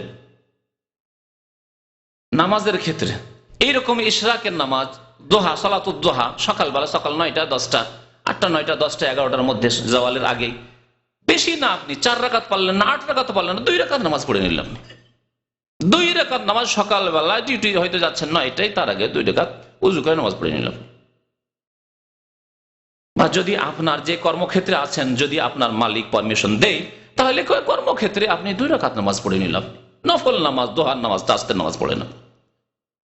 আহাব্বুল আমালে ইলাল্লাহ, এটা বছরে একবার নয়, মাসে একবার নয়, সপ্তাহে একবার নয়, আদওয়ামুহা, স্থায়ীভাবে যদি আপনি দৈনিক পারেন, এটি হচ্ছে সবচাইতে ভালো, আল্লাহর নিকটে প্রিয়। রোজার ক্ষেত্রে নেন। রমজান মাসে রোজা রেখে দিলাম, আর 11 মাস কোনো রোজা নেই, এটি প্রিয় আমল নাই। রমজান মাসের রোজা তো ফরজ ছিল, কিন্তু স্থায়ী আমল কোথায় আপনার? তাহলে স্থায়ী আমল হতে হলে প্রত্যেক মাসে কিছু না কিছু রোজা হওয়া উচিত আপনার, নফল রোজা কিছু হওয়া উচিত আপনার। কিছু কেমন করে হবে? এখন দেখতে হবে আপনাকে নবী করিম সাল্লাল্লাহু আলাইহি সাল্লামের আদর্শ, তার সুন্নাত কেমন ছিল। লাকাদ কানা লাকুম ফি রাসূলিল্লাহি উসওয়াতুন হাসানাহ, রাসূলুল্লাহ সাল্লাল্লাহু আলাইহি ওয়াসাল্লামের মধ্যে রয়েছে তোমাদের জন্য উত্তম আদর্শ। আপনাদের মাঝে প্রিয় নবী সাল্লাল্লাহু আলাইহি ওয়াসাল্লাম কি আদর্শ ছেড়ে গেছেন নফল রোজা সম্পর্কে, নফল ইবাদত বন্দেগী সম্পর্কে। রোজা সম্পর্কে নিয়ে নেন, রোজা রমজানে শেষ করলাম, ব্যাস না, প্রথম নেন নফল রোজা। নবী করিম সাল্লাল্লাহু আলাইহি ওয়াসাল্লাম ইরশাদ করেছেন, মুসলিম শরীফের হাদিস, মান সামা রমাদানা, যে ব্যক্তি রমজান মাসের রোজা রাখলো, সুম্মা আতবা সিত্তাম মিন শাওয়াল, তারপরে শাওয়াল মাসের 6টি রোজা রাখলো। কয়টি রোজা? শাওয়াল মাসে 6টি রোজা রাখলো। কানা কাসিয়ামুদ দাহর, এইভাবে নিয়মিত যদি সে রোজা রাখে তাহলে সে যেন সারা জীবন রোজায় থাকলো। এইভাবে যদি সে রোজা রাখে প্রতি বছর কতটি রোজা হলো তাহলে? 30 আর 6, 36টি রোজা যদি কেউ রাখে, তাহলে সেই ব্যক্তি যেন সারা জীবন রোজা রাখার নেকি পেল। কিভাবে হিসাব জানা আছে না? প্রত্যেক আমল সম্পর্কে আল্লাহ পাক রব্বুল আলামিন বলেছেন, মান জা বিল হাসানাতি ফালাহু আশরু আমসালিহা, যেই ব্যক্তি নেকি করে তাকে আল্লাহ কমের পক্ষে 10 গুণ দিয়ে থাকেন, তাকে আল্লাহ 10 গুণ দিয়ে থাকেন। আল্লাহ কোরআনে বলেছেন, হাদিসে রয়েছে, যেটা সর্বনিম্ন নেকি আল্লাহ পাক রব্বুল আলামিন তাকে 700 বাড়াইতে পারেন। ওয়াল্লাহু ইউদাইফু লিমান ইয়াশা, এর বেশিও আল্লাহ বাড়াইতে পারেন। আপনার ইখলাস, আপনার নিষ্ঠা, আপনার আন্তরিকতা, আপনার কাইমনে ইবাদত বন্দেগী, আল্লাহকে পাওয়ার আশা আকাঙ্ক্ষা, আল্লাহ সন্তুষ্টির আশা আকাঙ্ক্ষা, গুনাহ থেকে একেবারে সতর্ক সাবধান, আর নেকির ক্ষেত্রে অত্যন্ত তৎপর। পার্থক্য আছে। 2 জন মানুষ পাশাপাশি থাকলে পার্থক্য হয়, তাহলে এত মানুষের মধ্যে কত ইমানের পার্থক্য আছে, আমলের পার্থক্য আছে, অন্তরী পার্থক্য আছে। তো কমের পক্ষে আল্লাহ পাক রব্বুল আলামিন আপনার আমলের উপর 10 গুণ দেবেন, তাহলে 36 10 কত হয়? হ্যাঁ, 360। তাহলে প্রতি বছরে যদি 36টি রোজা রাখেন তাহলে 360 দিনে রোজার নেকি পেলেন। 360 দিনে 1 বছর। কান্না কাছে উদ্ধার হলো। মানসামা রমাদানা, যে ব্যক্তি রমজান মাসে রোজা রাখবে, সুম্মাত বাসিত্তা মিন শাওয়াল, তারপরে শাওয়াল মাসের 6টি রোজা রাখবে, সেই ব্যক্তি যেমন সারা জীবন রোজা রাখলো। সিয়াম উদ্ধার, সারা জীবন ধরে সে রোজার নেকি পেতে থাকলো। আর যদি 1 বছরই এই কাজটি করেন, আগামী বছর করলেন না, তাহলে 1 বছরে নাকি পেলেন। আগামী বছর আপনি যদি 6টি রোজা না রাখেন, এই নফল রোজা না রাখলেও গুনাহ নেই, কিন্তু রাখলে বড় নেকি রয়েছে। 6 10 60 হলো, 60টি রোজার নেকি পেলেন আপনি। আর 30টি রোজা রমজানে রেখে 300 নেকি পেলেন। এই ছিল একটি নফল রোজা, যেই রোজা রাখার চেষ্টা করবেন। আল্লাহ যেন আমাদেরকে তৌফিক দান করেন। এই ক্ষেত্রে আরো একটি কথা বলার প্রয়োজন রয়েছে, বিশেষ করে মহিলাদের ক্ষেত্রে, অথবা যারা সফর করেছেন, রোজা হয়তো ফরজ রোজা ছুটে গেছে, কাজা বাকি আছে, তাদের ক্ষেত্রে উত্তম হচ্ছে যে প্রথমে ফরজ রোজাগুলি রেখে নেওয়া, তারপরে শাওয়াল মাসে নফল রোজা রাখা। কারণ হাদিসে নবী সাল্লাল্লাহু আলাইহি ওয়াসাল্লাম মান সামা রমাদানা, যে ব্যক্তি রমজান মাসে রোজা রাখলো তারপরে 6 রোজা রাখলো, তাহলে বোঝা গেল রমজান মাসের রোজা কমপ্লিট করে 6 রোজা রাখলো। এই জন্য এটি হচ্ছে ঠিক। তবে কারো সামনে যদি সময় সংকীর্ণ হয়ে উঠে, সময় সংকীর্ণ, কাজা রোজা রাখতে গেলে আর শাওয়াল মাসের 6 রোজা রাখার সময় পাচ্ছে না, তাহলে এই ক্ষেত্রে কি করা যাবে? হ্যাঁ, এই ক্ষেত্রে জায়েজ আছে, অসুবিধা নেই। উত্তম বললাম যে উত্তম হচ্ছে রমজান মাসের সংখ্যা পুরা করে নেওয়া। মহিলাদের 5টি 7টি 10টি রোজা হয়তো ছুটি আছে, বা আপনার সফরের কারণে 5টি 7টি রোজা হয়তো আপনার ছুটি আছে, কাজা করতে হবে, সেটি কাজা করে নেওয়ার পরে শাওয়াল মাসে রোজা রাখেন, এটি হচ্ছে সবচেয়ে ভালো, উত্তম। কিন্তু যদি আপনি এই উত্তমের ওপর আমল করতে না পারেন, দেখা গেল যে কাজ খুব ভারী কাজ, আর দিন খুব বড় কষ্ট হচ্ছে রোজা রাখতে, আপনি ভাবছেন যে কাজা রোজাগুলি আছে, আর একটু পৌষ মাঘ মাসে ছোট দিন হবে, ঠান্ডা দিন হবে, তখন রোজাগুলি, বা ছুটির দিন আছে, তখন এই রোজাগুলি আমি রেখে নেব আর ফ্রি সময়। আর শাওয়াল মাসের রোজা তো শাওয়ালই সারতে হবে, শাওয়াল মাসের রোজা শাওয়াল মাসেই সারতে হবে, এই 30 দিনের মধ্যেই সারতে হবে। আজকে 11 চলে গেল, তাই না? আর এই বাকি যে মাসের কয়েকদিন বাকি আছে, 19 দিন বাকি আছে মোটামুটি, এর মধ্যেই সারতে হবে আপনাকে। কাজার ক্ষেত্রে আল্লাহ পাক রব্বুল আলামিন 11 মাস সময় দিয়েছেন। এই শাওয়াল থেকে শুরু করে আগামী প্রথম রমজান আসার আগে পর্যন্ত, শাবান পর্যন্ত আপনি কাজা করতে পারেন। আপনাকে আল্লাহ এতটা ছাড় দিয়েছেন, 11 মাসের মধ্যে যে কোনো সময় আপনি গ্যাপ দিয়ে হোক, একসাথে হোক, যেভাবে হোক না কেন, আপনি কাজাগুলি আদায় করতে পারেন। তাহলে কাজার জন্য যথেষ্ট সময় রয়েছে। পক্ষান্তরে শাওয়াল মাসে 6 রোজার সময় হচ্ছে সীমিত, সুতরাং এইভাবেও আপনি রাখতে পারবেন। শাওয়াল মাসের এই 6 রোজা সম্পর্কে আরেকটি মাসলা হচ্ছে যে এই রোজাগুলি একটানা রাখতে হবে না গ্যাপ দিয়ে রাখলেও চলবে। এই ক্ষেত্রে ওই রকমই মাসলা যে একটানা যদি কেউ রাখতে পারে এটি ভালো, কারণ আতবাহ বলা হয়েছে, তারপরে পরে রাখলো। আতবা মানে পরস্পর করে যাওয়া, তো পরস্পর যদি করে নিতে পারে সবচেয়ে ভালো, কিন্তু তা করতেই হবে এমন জরুরি নয়। পরস্পর করতে পারলেন না, কিন্তু দেখছেন আমার ছুটি আছে, শুক্রবার ছুটি, সোমবারে ছুটি, বৃহস্পতিবার ছুটি, আমি সেই দিনগুলিতে রেখে নেব। অথবা সপ্তাহে আমি কন্টিনিউ রোজা রাখলে অসুবিধা, আমি সপ্তাহে 2 দিন বা 1 দিন, নবী করিম সাল্লাল্লাহু আলাইহি ওয়াসাল্লাম রোজা রাখতেন সোমবার বৃহস্পতিবার, আমি ওইভাবে রেখে নেব। আর শাওয়াল মাসে 6 রোজার নিয়ত করলাম, অসুবিধা নেই, ইনশাআল্লাহ তাআলা সেভাবে রাখা যেতে পারে গ্যাপ দিয়ে রাখলেও। এই ছিল এক নফল রোজার ইবাদত বন্দেগী। যেসব উত্তম আমল এবং উত্তম ইবাদত রয়েছে তার মধ্যে রোজা একটি অত্যন্ত গুরুত্বপূর্ণ ইবাদত। রোজার প্রশংসা সম্পর্কে আল্লাহ পাক রব্বুল সূরা আহজাবের আয়াত নম্বর 35 এ ইরশাদ করেছেন, মুসলিম নারী পুরুষ তাদের বিভিন্ন গুণাবলী আল্লাহ পাক রব্বুল উল্লেখ করার পরে বলছেন ওয়াসায়েমিনা ওয়াসায়েমা, রোজাদার পুরুষ এবং রোজাদার নারী, ওয়াল হাফিজিনা ফুরুজাম ওয়াল হাফিজাত, আর যারা লজ্জাস্থানের হেফাজতকারী পুরুষ, লজ্জাস্থানের হেফাজতকারিনী নারী। এ বলে আল্লাহ পাক রব্বুল আলামিন তাদের সম্পর্কে বলছেন রোজাদার পুরুষ, রোজাদার নারী, এসব যারা ভালো ভালো গুণে গুণান্বিত সেসব নারী পুরুষ সম্পর্কে আল্লাহ ইরশাদ করেছেন আ'আদাল্লাহু লাহুম মাগফিরাতাম ওয়া আজরান আযীমা, তাদের জন্য আল্লাহ পাক রব্বুল আলামিন মার্জনা প্রস্তুত রেখেছেন। আল্লাহর পক্ষ থেকে মার্জনা ক্ষমা প্রস্তুত রয়েছে তাদের জন্য। আর কি রয়েছে? ওয়া আজরান আযীমা, মহা পুরস্কার রয়েছে আল্লাহ পাকের নিকটে। আজরান আযীম, মহা পুরস্কার আল্লাহ রেখেছেন। তাহলে রোজার নেকি খুব বড় নেকি। রোজার ফজিলত সম্পর্কে যথেষ্ট রমজান মাসে শুনেছেন, তার মধ্যে এটি একটি ফজিলত যে রোজার ইবাদত অত্যন্ত গুরুত্বপূর্ণ ইবাদত। সুতরাং এই নফল রোজাগুলি রাখার চেষ্টা করবেন। এই 6 রোজা হলো। আরেকটি নফল রোজা, নবী করিম সাল্লাল্লাহু আলাইহি ওয়াসাল্লাম সোমবারে আর বৃহস্পতিবারে রোজা রাখতেন। নবী করিম সাল্লাল্লাহু আলাইহি ওয়াসাল্লামকে একবার জিজ্ঞাসা করা, ইয়া রাসূলুল্লাহ, আপনি সোমবারে বৃহস্পতিবার রোজা রাখেন। নবী করিম সাল্লাল্লাহু আলাইহি ওয়াসাল্লাম বললেন যে তুরাদুল আমালু ইলাল্লাহি ইয়াউমাল ইসনাইন ওয়া ইয়াউমাল খামিস। সোমবারে এবং বৃহস্পতিবারে আল্লাহ পাক রব্বুল আলামিনের দরবারে সপ্তাহে 2 দিন ফেরেশতারা আমলনামা পেশ করেন, বান্দার আমলনামা কর্মলিপি পেশ করেন, যা রেকর্ড হয়েছে এক সপ্তাহে। সপ্তাহে 2 বার করে পেশ করা হয়, একবার সোমবারে, আবার মঙ্গল বুধ বৃহস্পতিবারের রিপোর্ট বৃহস্পতিবারে পেশ করা হয়। ফাওয়াহিব্বু আন ইউরাজা আমালি ওয়া আনা সাইম। সুতরাং আমি পছন্দ করি যে আমার আমল যখন আল্লাহর দরবারে পেশ করা হবে সেই দিন যেন আমি রোজাই থাকি। আর ফেরেশতারা যখন পেশ করবে যে মুহাম্মদ সাল্লাল্লাহু আলাইহি ওয়াসাল্লাম কি অবস্থায় রয়েছেন, তখন ফেরেশতারা রিপোর্টে লিখেন যে আজকে সোমবারে মুহাম্মদ সাল্লাল্লাহু আলাইহি ওয়াসাল্লাম রোজায় রয়েছেন।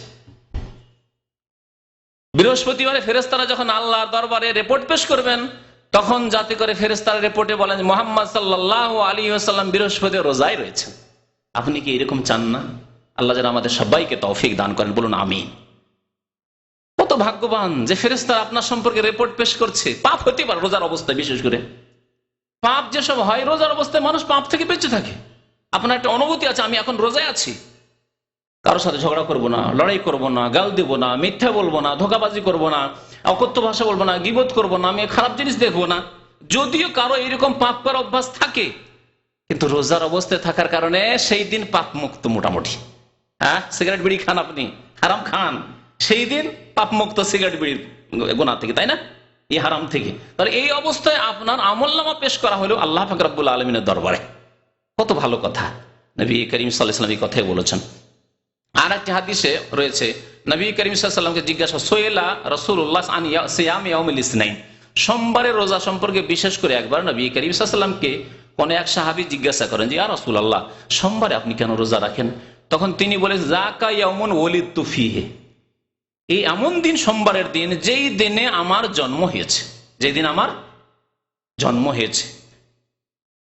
আর একটু বাড়তি রয়েছে সে হাদিসে যে ওয়া বুইসতু ফীহি, এই দিনে আমাকে নবী করা হয়েছে। এই দিনে প্রথম ওহী এসেছে হিরা পাহাড়ের গুহায়, হচ্ছে জাবালে নূর, মক্কায়, যার নতুন নাম পরবর্তীকালে নাম হয়েছে জাবাল নূর। এখানে আল্লাহর পক্ষ থেকে আলো আসার কারণে, দিনের আলো, ইসলামের আলো, কোরআনের আলো আসার কারণে এই পাহাড়ের নাম হচ্ছে হীরা পাহাড়, গারে হীরা, হীরা পাহাড়ের গুহা। তো এখানে নবী করিম সাল্লাল্লাহু আলাইহি ওয়াসাল্লামের উপর যে প্রথম ওহী আসে ইকরা বিসমি রাব্বিকাল্লাযী খালাকের, এই কয়েকটি আয়াত, সেই দিনটি ছিল সোমবার ছিল। বুইসতু ফীহি, আমাকে নবী করে পাঠানো হয়েছে এই সোমবারে। সেজন্য আমি পছন্দ করি যে এই দিনটিতে আল্লাহর শুকরানা পেশ করি যে আল্লাহ তুমি আমাকে নবী করেছো, তোমার শুকরিয়া আদায় করা উচিত। আল্লাহ তুমি আমাকে দুনিয়াতে জন্ম দিয়েছো, মানুষ করে জন্ম দিয়েছো, আমাকে কুকুর, শৃগাল, অন্য কোনো প্রাণী, হাইওয়ান করে জন্ম দাওনি। আল্লাহ তুমি আমাকে মানুষ করে জ্ঞান বুদ্ধি দিয়ে আমাকে শ্রেষ্ঠ জাতি, আশরাফুল মাখলুকাত করে, সৃষ্টির সেরা করে আল্লাহ তুমি আমাকে পয়দা করেছো। তার শুকরানা কোথায় আমরা শুকরিয়া আদায় করছি? মানুষকে শুকরিয়া আদায় করতে অন্তর থেকে, অন্তর থেকে, জবান দ্বারা এবং কর্মের দ্বারা। নবী করিম রোজা রেখে কর্মের দ্বারা, আমল দ্বারা আল্লাহর শুকরিয়া আদায় করেছেন। যেমন অন্তর থেকে শুকরিয়া আদায় করেছেন, যেমন জবান দ্বারা আলহামদুলিল্লাহ পড়ে শুকরিয়া আদায় করেছেন, তেমনই শুকরিয়া আদায় করেছেন নামাজ, রোজার দ্বারা। জন্ম হয়েছে সেই দিনে রোজা রেখেছেন নবী করিম সাল্লাল্লাহু আলাইহি ওয়াসাল্লাম, শুকরিয়া আদায় করেছেন। সোমবারের দিনে নবী সাল্লাল্লাহু আলাইহি ওয়াসাল্লামের রোজা রাখা সুন্নাত। আচ্ছা, কেউ যদি বলে যে আমারও যেদিন জন্ম হয়েছে সেই দিন আমি রোজা রাখবো, শুকরানা, না, আপনি করবেন না, কারণ সাহাবায়ে কেরামরা তা করেননি। তবে নবী সাল্লাল্লাহু আলাইহি ওয়াসাল্লামের যেদিন জন্ম হয়েছে, আপনার জন্মের দিন চাইতে শ্রেষ্ঠ দিন হচ্ছে ওই দিন। আপনার জন্ম তেমন কোনো মূল্য রাখে না, আপনার জন্মের দিন তেমন কোনো মূল্য রাখে না, কিন্তু নবী করিম সাল্লাল্লাহু আলাইহি ওয়াসাল্লামের জন্মের দিন আপনার কাছে মূল্য রাখে। তিনি পৃথিবীতে এসেছেন, আর তারপর আল্লাহ তাকে নবী বানিয়েছেন, আর তার দ্বারা আমাকে আল্লাহ পাক রব্বুল আলামিন মুমিন মুসলিম হওয়ার তৌফিক দান করেছেন। সুতরাং সেই দিনে রোজা রাখেন যেই দিনে নবী করিম সাল্লাল্লাহু আলাইহি ওয়াসাল্লামের জন্ম হয়েছে, এবং নবী করিম সাল্লাল্লাহু আলাইহি ওয়াসাল্লাম যেই দিনে রোজা রেখেছেন বাস্তবে। তাহলে সোমবার আর বৃহস্পতিবারের এই দ্বিতীয় নফল রোজা হলো। নফল রোজা, তৃতীয় নফল রোজা হচ্ছে মাসে 3টি রোজা রাখা। মাসে, প্রত্যেক মাসে 3টি রোজা রাখা। আরবি মাসে, ইসলামিক মাসে, মুহররম থেকে এই জিলহজ পর্যন্ত প্রত্যেক মাসে 3টি করে নবী করিম সাল্লাল্লাহু আলাইহি ওয়াসাল্লাম রোজা রাখতেন। সোমবারে রাখতেন, বৃহস্পতিবার রাখতেন, আর মাসে 3টি করে রোজা রাখতেন। এই মাসে 3টি রোজা রাখা নবী সাল্লাল্লাহু আলাইহি ওয়াসাল্লাম নিজেও রেখেছেন এবং সাহাবায়ে কেরামদেরকে আদেশ করেছেন। আবু হুরায়রা রাদিয়াল্লাহু তাআলা আনহু সবচেয়ে বেশি হাদিস বর্ণনা করেছেন। হাদিসের কিতাব যদি পড়েন দেখবেন যে আবু হুরায়রা বর্ণনা করেছেন, তাই না? 5000-এর বেশি তিনি হাদিস বর্ণনা করেছেন। আবু হুরায়রা রাদিয়াল্লাহু তাআলা আনহু বলছেন যে আওসানি খালিলি সাল্লাল্লাহু আলাইহি ওয়াসাল্লাম বিসালাসিন, আমার অন্তরঙ্গ বন্ধু প্রিয় নবী মুহাম্মদ সাল্লাল্লাহু আলাইহি ওয়াসাল্লাম, সাহাবায়ে কেরামরা এভাবে বলতেন, কিন্তু আল্লাহর নবী বলছেন যে আমি আল্লাহ ছাড়া আর কাউকে বন্ধু বানাইনি। লাউ কুনতু মুত্তাখিযান খালিলান, আমি যদি কাউকে অন্তরঙ্গ বন্ধু বানাইতাম তাহলে কাকে বানাইতাম? লাত্তাখাযতু আবু বকরিন খালিলা, তাহলে আবু বকর রাদিয়াল্লাহু তাআলা আনহুকে আমি অন্তরঙ্গ বন্ধু সাব্যস্ত করতাম, বন্ধু হিসাবে গ্রহণ করতাম। অন্তরঙ্গ খলিল, সাদিক মানে হচ্ছে এমনি বন্ধু, তাই না? রফিক মানেও বন্ধু, আর খলিল মানে হচ্ছে একেবারে অন্তরঙ্গ বন্ধু। নবী করিম সাল্লাল্লাহু আলাইহি ওয়াসাল্লাম অন্তরঙ্গ বন্ধু একমাত্র গ্রহণ করেছিলেন আল্লাহ পাক রব্বুল আলামিনকে। তাই সাহাবায়ে কেরামরা তো আল্লাহর নবীকে বলতেন, কিন্তু আল্লাহর নবী কোনো ব্যক্তিকে খলিলই বলেননি। তিনি একমাত্র আল্লাহকে খলিল হিসেবে অন্তরঙ্গ বন্ধু হিসেবে গ্রহণ করেছিলেন। তাই আবু হুরায়রা রাদিয়াল্লাহু তাআলা আনহু বলছেন যে আমাকে আমার অন্তরঙ্গ বন্ধু প্রিয় নবী সাল্লাল্লাহু আলাইহি ওয়াসাল্লাম 3টি ওসিয়ত করেছেন, মানে উপদেশ দিয়েছেন। একটি হচ্ছে সওম সালাসাতে আইয়ামিন মিন কুল্লি শাহর, প্রত্যেক মাসে 3টি রোজা রাখা, প্রত্যেক মাসে 3টি রোজা রাখা।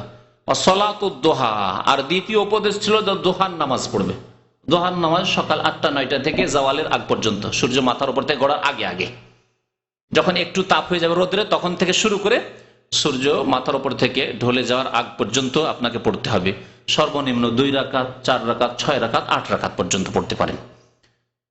এ হচ্ছে দুহার নামাজ। নবী করিম সাল্লাল্লাহু আলাইহি ওয়াসাল্লাম ওসিয়ত করেছেন, উপদেশ দিয়েছেন আবু হুরায়রা রাদিয়াল্লাহু তাআলা আনহুকে পড়ার।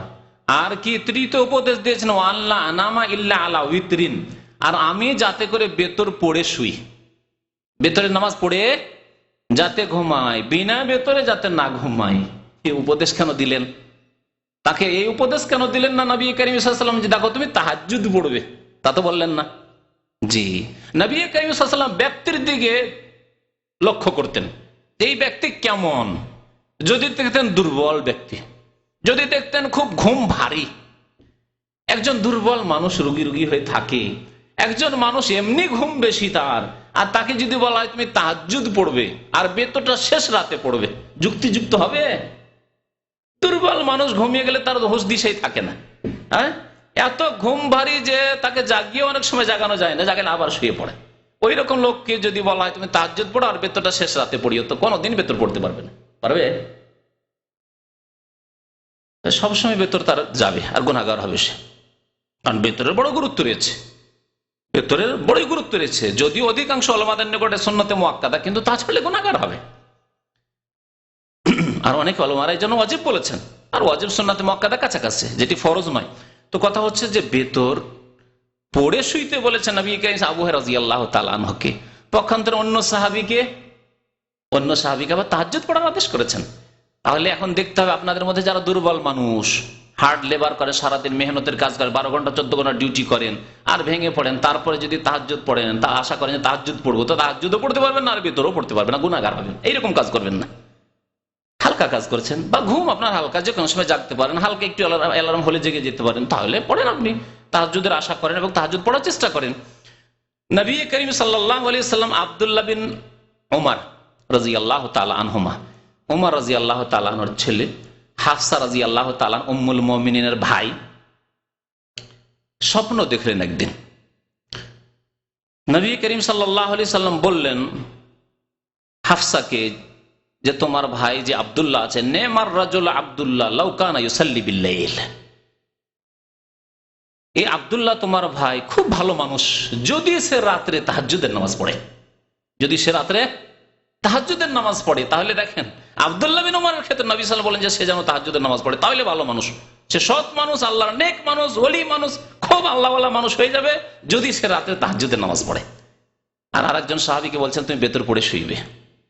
তাহলে আপনার সামনে যেসব লোকেরা রয়েছে যাদেরকে আপনি বলবেন, বা আপনার ছেলে মেয়েরা রয়েছে, তাদের সম্পর্কে আপনাকে এই তরবিয়তের প্রশিক্ষণের খেয়াল রাখতে হবে যে কাকে কি রকমের বোঝা দেওয়া যেতে পারে, কাকে কি রকমের দায়িত্ব দেওয়া যেতে পারে, কাকে কিভাবে আপনাকে আপনার দিনের পথে লাগানো যেতে পারে। সবার সাথে একই রকমের ডান্ডা দিয়ে কাজ করবেন, এইটি ইসলামের হিকমতের কাজ না, কৌশল নয়। নবী করিম সাল্লাল্লাহু আলাইহি সাল্লাম এই ওসিয়ত করেছেন যে 3টি রোজা মাসে রাখবে। এই 3টি রোজা কখন রাখবে? মাসের যে কোনো দিনে রাখতে পারেন, প্রথম কথা জায়েজ, যে কোনো দিনে, প্রথম দিনও রাখতে পারেন, শেষ দিনও রাখতে পারেন। তবে উত্তম হচ্ছে এই ক্ষেত্রে নবী করিম সাল্লাল্লাহু আলাইহি সাল্লাম যেমন অন্য হাদিসে বলেছেন যে তোমরা আইয়ামে বীজের রোজা রাখো। নবী সাল্লাল্লাহু আলাইহি সাল্লাম রোজা রাখতেন। আইয়ামে বীজ কাকে বলা হয়? যখন সারা রাত্রি জ্যোৎস্না থাকে চাঁদের। জি, 13 তারিখ, 14 তারিখ এবং 15 তারিখ, 13, 14, 15, চাঁদের মাসের 13, 14, 15তে আপনি রোজা রাখবেন। এটি হচ্ছে সবচাইতে উত্তম। তাহলে এই হাদিসের ব্যাখ্যা অন্য হাদিসে আছে, তার উপর আমল হয়ে যাবে। আর তা যদি সম্ভব না হয় যে আপনি 13, 14, 15 আপনি একটানা রাখতে পারেন না, তাহলে আপনি রাখেন প্রত্যেক 10 দিনে একটি করে রোজা রাখেন, দ্বিতীয় দশকে একটি রোজা রাখেন, তৃতীয় দশকে একটি রোজা রাখেন, কোনো অসুবিধা নেই, জায়েজ রয়েছে। মাসে 3টি রোজা আপনি পুরা করে দিতে পারলেন। মাসে যদি 3টি রোজা আপনি রাখেন তো পাবেন কি আল্লাহর কাছে? পাবেন কি? হিসাব করে দেখেছেন? 3 বারং কত হবে? 3 বারং 36 হয়ে যাবে। নবী করিম সাল্লাল্লাহু আলাইহি ওয়াসাল্লাম বলেছেন যেই সওম সালাসাতে আইয়ামিন মিন কুল্লি শাহর যালিকা সিয়ামুদ দাহরি কুল্লিহি, যেই ব্যক্তি প্রত্যেক মাসে 3টি করে রোজা রাখবে সেই ব্যক্তি যেন সারা জীবন ধরে রোজা রাখলো। 3 বারং 36 হয়ে গেল।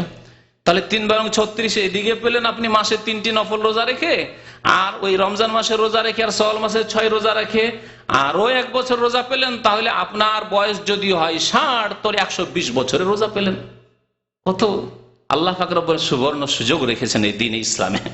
আল্লাহ পাক রব্বুল সন্তুষ্টি হাসিল করার জন্য, আল্লাহর নৈকট্য লাভ করার জন্য, জান্নাত হাসিল করার জন্য, দুনিয়া এবং আখিরাতে সুখ হাসিল করার জন্য আল্লাহ পাক রব্বুল আলামিন বহু পন্থা রেখেছেন, বহুমুখী ইবাদত বন্দেগী রেখেছেন।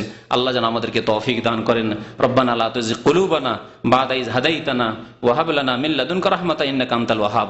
আল্লাহ আমাদেরকে হিদায়াত করে দেওয়ার পরে, আমাদেরকে রোজা রমজানের আমল করার পরে, নেকির কাজ করার পরে, ভালো কাজ করার পরে আল্লাহ আমাদেরকে গুমরাহ করে দিও না, আমাদেরকে পথভ্রষ্ট করে দিও না। আল্লাহ আমাদেরকে দিনের উপর অটল রাখো। আল্লাহ দিনের উপর আমাদেরকে কায়েম রাখো। 5 ওয়াক্ত নামাজ আমাদেরকে কায়েম করার তৌফিক দান করো। রব্বানা আতিনা ফিদ দুনিয়া হাসানাহ ওয়া ফিল আখিরাতি হাসানাহ ওয়া কিনা আযাবান নার। ওয়া সাল্লাল্লাহু আলা নাবিয়িনা মুহাম্মদ ওয়া আলা আলিহি ওয়া সাহবিহি আজমাইন।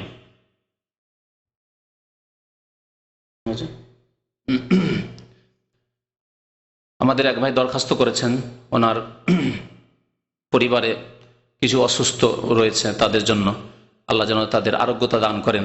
আল্লাহর কাছে দোয়া করেন আল্লাহ যেন তাদেরকে শিফা দান করেন, তাদেরকে সুস্থ করেন। এইরকম অন্যান্য ভাইদের হয়তো আত্মীয় স্বজন বা মুসলিম ভাইরা যারা অসুস্থ রয়েছেন তাদেরকে সুস্থতা দান করেন। যারা মারা গেছেন তাদের আল্লাহ রহম করেন, তাদেরকে জান্নাতবাসী করেন। যারা চিন্তায় রয়েছেন তাদের দুশ্চিন্তা আল্লাহ দূর করে দেন। যারা বালা মুসিবতে রয়েছেন তাদের বালা মুসিবত বিপদ আপদ আল্লাহ দূর করে দেন। আর যারা গোমরাহ হয়ে পথভ্রষ্ট হয়ে রয়েছেন, পাপে রয়েছেন, আল্লাহ তাদেরকে তওবা করার তৌফিক দান করে হিদায়াত দান করেন। আর যেসব ভাইরা সৎ পথের রয়েছেন তাদেরকে আরো অটলতা দান করেন, তাদেরকে আরো আল্লাহ তৌফিক দান করেন, তাদের রুজি রোজগার আল্লাহ যেন সবার বরকত দান করেন। আমিন ইয়া রাব্বাল আলামিন।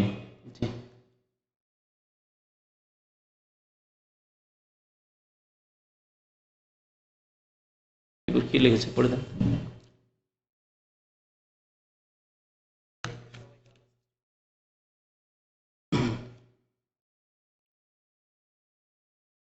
আল্লাহ পাক রব্বুল আলামিন মানুষকে স্বাধীনতা দিয়েছেন। যখন সৃষ্টি করেছেন তার সাথে সাথে মানুষকে আল্লাহ কি করেছেন? স্বাধীনতা দিয়েছেন। চয়েসের স্বাধীনতা দিয়েছেন, বিশ্বাসের স্বাধীনতা দিয়েছেন, কর্মের স্বাধীনতা দিয়েছেন, বলার স্বাধীনতা দিয়েছেন। আপনি বিশ্বাস করতেও পারেন, আবার অবিশ্বাস করতে পারেন। বাধ্য করে আল্লাহ আপনাকে বিশ্বাস করায়নি। আল্লাহ পাক রব্বুল ভালো কথা বলারও আল্লাহ আপনাকে স্বাধীনতা দিয়েছেন, লা ইলাহা ইল্লাল্লাহ বলারও আল্লাহ স্বাধীনতা দিয়েছেন। আবার বলছেন নো গড, কার্ল মার্কসের মতো, স্টালিনের মতো, লেনিনের মতো, তারও আল্লাহ স্বাধীনতা দিয়েছেন। আল্লাহ আপনাকে নেকির কাজ করারও স্বাধীনতা দিয়েছেন, নামাজ পড়ারও স্বাধীনতা দিয়েছেন, আপনাকে পাপ করারও স্বাধীনতা দিয়েছেন। যদি স্বাধীনতা না দিতেন তাহলে পরীক্ষার কোনো ফলাফল, কোনো যুক্তি থাকতো না। স্বাধীনভাবে রেখেছেন তাহলে তো এখানে পরীক্ষা রয়েছে। বাধ্য করে যদি ভালো কাজ করিয়ে নিতেন তবু কি, সবাই তো বাধ্য হয়ে করবো, যে কারণ এইরকমই ফেরেশতাদের মতো আল্লাহ সৃষ্টি করেছেন। তাহলে আবার পরীক্ষায় কি থাকলো? আবার বাধ্য করে যদি আল্লাহ পাপ করিয়ে নিতেন পাথরের মতো, তাহলে পাথরের মতো যেখানে পাহাড় আছে, ওই ওহদ পাহাড় ওখানে আছে, কিয়ামত পর্যন্ত সেখানেই থাকবে, ঠিক না? তাহলে আর হিসাব কি নেবেন আল্লাহ পাকের মধ্যে? বাধ্যই করেছেন। তা আল্লাহ বাধ্যও করেননি, আর আবার সবকিছু আমাদের এখতিয়ারও দিয়ে দেননি। আল্লাহ পাক রব্বুল আলামিন সৃষ্টি করেছেন, সৃষ্টি করার পর 2 রকম গুণ দিয়ে, ভালো মন্দ 2টি গুণ দিয়ে আমাদেরকে ছেড়ে দিয়েছেন। ভালো গুণকে বলা হয়েছে ফেরেশতাগত গুণ, আর খারাপ গুণকে বলা হয়েছে শয়তানগত গুণ, পাশবিক গুণ। 2 গুণ দিয়ে দিয়েছেন আর দুটোর দ্বন্দ্ব আপনার মধ্যে হচ্ছে, এবং কোনটিকে আপনি শক্তিশালী করছেন? ভালো গুণকে শক্তিশালী করতে হলে নেক আমলের মাধ্যমে, ভালো কাজের মাধ্যমে শক্তিশালী করতে হবে। এই জন্য আল্লাহ পাক রব্বুল আলামিন স্বাধীনতা দেয়, সেই স্বাধীনতার আওতাভুক্ত হিন্দু একজন স্বাধীনভাবে সে কুফরি করছে, আর একজন মুসলিম নামাজি স্বাধীনভাবে নামাজ পড়ছে, একজন বেনামাজি স্বাধীনভাবে নামাজ ছাড়ছে।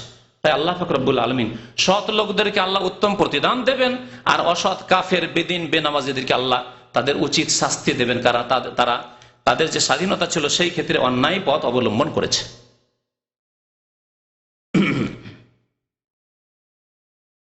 আর কি একটু পড়ে পড়ে শোনো।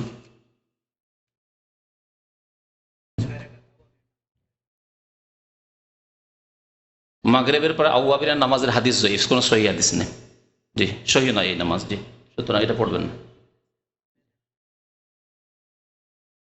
রফুল ইয়াদাইন মানে 2 হাত উঠিয়ে নামাজ পড়া, রুকুতে যাওয়ার সময়, রুকু থেকে ওঠার সময়। আর প্রথমটা তো সবাই করে, সবাই মানে তাকবীর তাহরিমার সময় এটা সবাই করে। বাকি রুকুতে যাওয়ার সময়, রুকু থেকে ওঠার সময়, আর 4 রাকাত বা 3 রাকাত বিশিষ্ট নামাজে 2 রাকাত পড়ে তাশাহুদ পড়ে ওঠার সময়।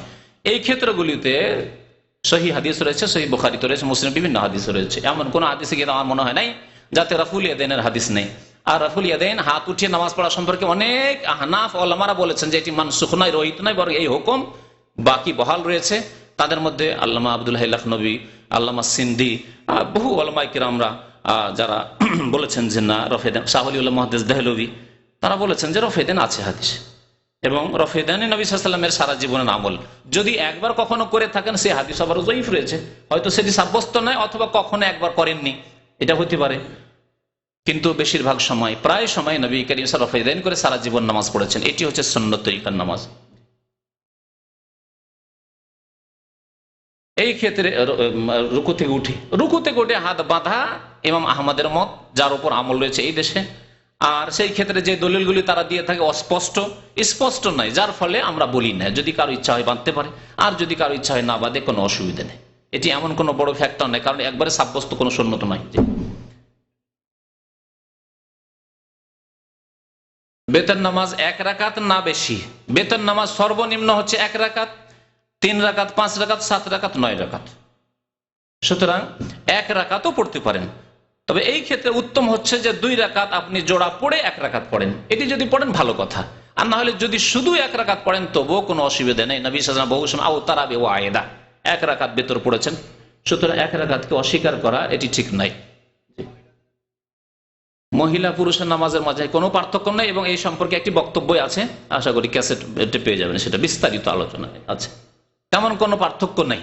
আর যে পার্থক্য আছে সেটা সাধারণত জানা, সেটা হচ্ছে যে যদি কেরাত করে তো মহিলার উচ্চস্বরে করবে না, যদি সেখানে পুরুষ লোকেরা থাকে, কারণ তাদের আওয়াজটাকে যত পর্দার মধ্যে রাখা যায় পুরুষদের থেকে, ততটা রাখার চেষ্টা করতে হবে। সেই জন্য বাকি নামাজের তরিকা, বসা, উঠা, হাত বাঁধা সবগুলি একরকম পুরুষের মতো।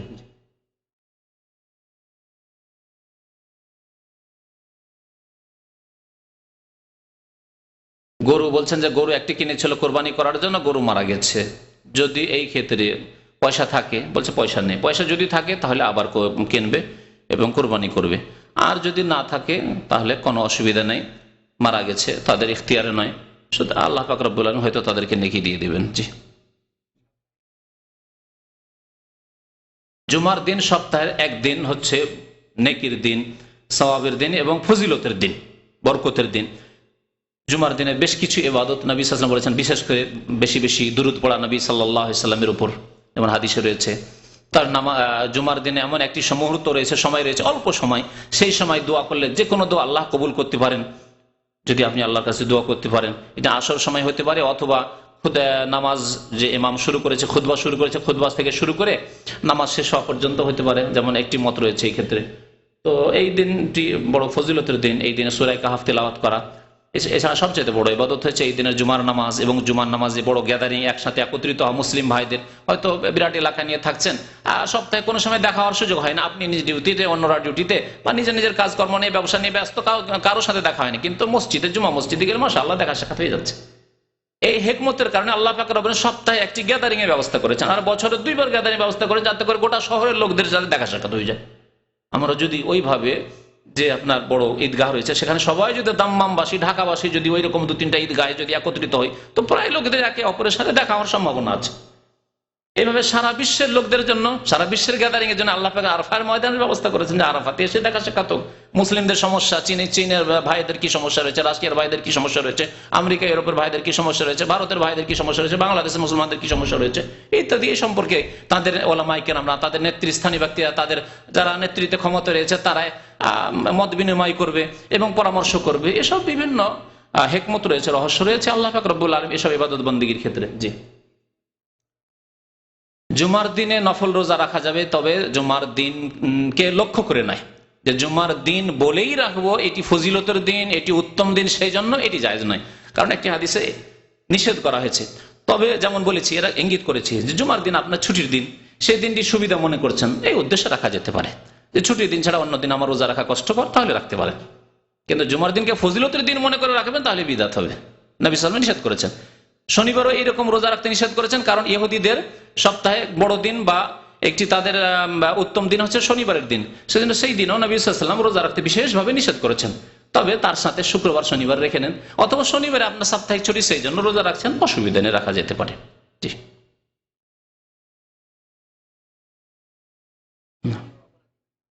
স্বামী স্ত্রীর সম্পর্ক ইনশাআল্লাহ থাকবে। হুম ওয়াজওয়াজহুম, আল্লাহ কোরআনে বলছেন হুম, তারাও যাবে জান্নাতে এবং তাদের স্বামীরাও যাবে বা স্ত্রীরাও যাবে, কিন্তু উভয়ে জান্নাতি হইতে হবে, উভয়ে সৎ হইতে হবে, নেক হইতে হবে। দুইজনে জান্নাতে গেলে দেখা সাক্ষাৎ হবে। এমনকি ছেলে মেয়েরাও, ছেলে মেয়েদেরকে আল্লাহ দেবেন। আল্লাহ পাক রব্বুল বলেছেন যে আল্লাহনা বিহিম আজওয়াজাহুম ওয়া যুররিয়াতাহুম ওয়া মা আলাতনাহুম মিন আমালিহিম মিন শাই, তাদের সাথে তাদের স্ত্রী, ছেলে মেয়ে সবাই থাকবে, সবাই যদি সৎ হয়। কিন্তু আপনি নামাজি, আপনার স্ত্রী বেনামাজি, আপনি সৎ, আপনার স্ত্রী অসৎ, সতী নয়, অথবা আপনারা স্বামী স্ত্রী তো মাশাআল্লাহ নেক জান্নাতি, কিন্তু ছেলে মেয়েগুলো বেনামাজি, ইউরোপিয়ান তৈরি করেছেন আপনি, বেনামাজি তৈরি করেছেন, তাহলে মুশকিল। তো কথা হচ্ছে যে আপনাকে মুসলিম তৈরি করতে হবে। আপনার ছেলে মেয়েদেরকে মুসলিম তৈরি করার জন্য 7 বছরে নামাজের আদেশ করতে বলা হয়েছে, 10 বছরে চাপ সৃষ্টি করে নামাজ পড়াইতে বলা হয়েছে, আর 15 বছরে নামাজ ফরজ হয়ে গেছে, বা সাবালক সাবালিকা হলেই নামাজ শুরু ফরজ হয়ে গেছে। এদিকে খেয়াল রাখতে হবে। তারা যদি বেনামাজি হয়, তাহলে কি করে তাদেরকে পাবেন? তারপরে জিজ্ঞাসা করেছেন যে তাদের একজন যদি জান্নাতি হয়, আরেকজন জাহান্নামী হয় নাকি?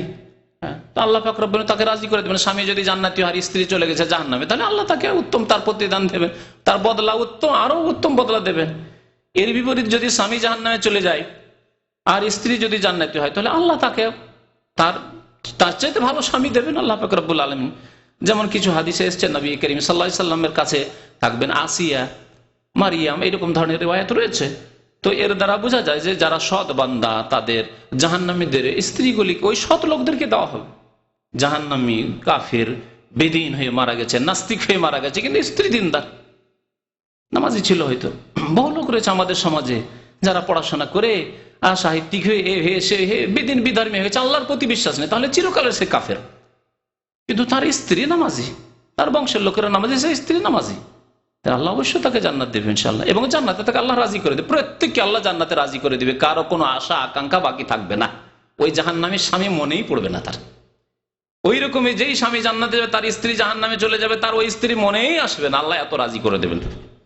জি,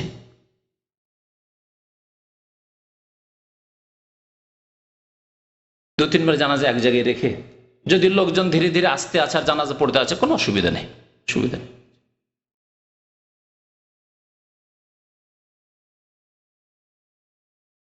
ওয়ায়াবকা রব্বি যুল জালালি ওয়াল ইকরাম, এরকম তো নাই, কোরআনের আয়াত নাই। ওয়ায়াবকা ওয়াজহু রাব্বিকা যুল জালালি ওয়াল ইকরাম, ওয়ায়াবকা ওয়াজহু রাব্বিকা, অর্থাৎ তোমার রবের মুখমণ্ডল, ওয়াজহ মানে মুখমণ্ডল, জি চেহারা, তোমার রবের চেহারা মুখমণ্ডল শুধু বাকি থাকবে। যুল জালালি ওয়াল ইকরাম, যিনি সম্মানিত, যিনি সম্মানের অধিকারী। তো এর দ্বারা আল্লাহর চেহারা প্রমাণিত হয়, মুখমণ্ডল ফেস প্রমাণিত হয়। তাই আল্লাহর চেহারা আছে বলে চেহারার কথা বলা হয়েছে, কিন্তু চেহারাকে বলে একটি অঙ্গ বলে তার সত্তাকে উদ্দেশ্য করা হয়েছে। যেমন আমরা বলে থাকি যে দিলওয়ার ভাই আপনার চেহারাটা অনেক দিন থেকে দেখিনি, তার মানে কি আপনার পাগুলো দেখেছি নাকি, আপনার হাতগুলো দেখেছি, শুধু চেহারাটাই দেখিনি, এই অর্থ অবশ্যই নাই। আপনার চেহারা, আপনার মুখখানা অনেকদিন থেকে দেখিনি। ছেলেকে অনেকদিন পর দেখছেন, বলছে বাবা রে তোর মুখটা অনেকদিন থেকে দেখিনি, বিদেশে তুই, তার মানে কি তার হাত পাগুলো সব দেখতে পাচ্ছে? এটা তো অর্থ কখনো নাই, পাগলও বলবে না। তো কথা হচ্ছে যে ওই রকমই তবে চেহারা আছে, সেই জন্য চেহারার কথা বলা হয়েছে। ওই রকমই আল্লাহ পাক রব্বুল আলামিনের জাত, আল্লাহর সত্তা শুধু থাকবেন, পৃথিবীর সবকিছু কুল্লু মান আলাইহা ফান, সবকিছু ধ্বংস হয়ে যাবে, আল্লাহর জাত আল্লাহর সত্তা থাকবেন শুধু। এই হচ্ছে উদ্দেশ্য। কিন্তু ওয়াজ বলা হয়েছে এই জন্য যে আল্লাহর চেহারা আছে। জি, আল্লাহর চেহারা আছে, এবং আল্লাহর চেহারা আল্লাহর মতো। কেমন এটা জানা নাই, ওলামারা বলেছেন। কেমন বলবেন না আপনি, কিন্তু আল্লাহর চেহারা আছে। আর বলবেন আল্লাহ নিরাকার, আল্লাহর আকারই নেই, মিথ্যা কথা এবং অনইসলামিক কথা। এটি হিন্দু মতবাদ যা মুসলিমদের মধ্যে ঢুকে পড়েছে। আল্লাহর আকার আছে, আল্লাহর আকারের মতো। যেমন মানুষের আকারের সাথে বানরের কোনো তুলনা নেই, কিন্তু বানরেরও আকার আছে, মানুষেরও আকার আছে, হনুমানেরও আকার আছে। তাহলে সৃষ্টির মধ্যে যদি এক সৃষ্টি অন্য সৃষ্টির সাথে কোনো মিল না থাকে, পার্থক্য থাকে, তাহলে সৃষ্টি আর স্রষ্টার মধ্যে কত পার্থক্য আছে, ব্যাস এইটুকু বুঝে নেন। বাকি আল্লাহর আকার রয়েছে, আল্লাহ পাক রব্বুল হাত রয়েছে, মোবারক হাত রয়েছে, দুই হাতের কথা কোরআনে বালিয়াদাহু মাবসুতাতানে বলা হয়েছে। আল্লাহর চেহারা রয়েছে, আল্লাহর চক্ষু রয়েছে, আল্লাহ পাক রব্বুল শোনেন, আল্লাহ দেখেন। বলে তুসনা আলা আইনি, আইনুর মানে চক্ষু, আল্লাহ পাক রব্বুল বলেছেন চোখের কথা। জি,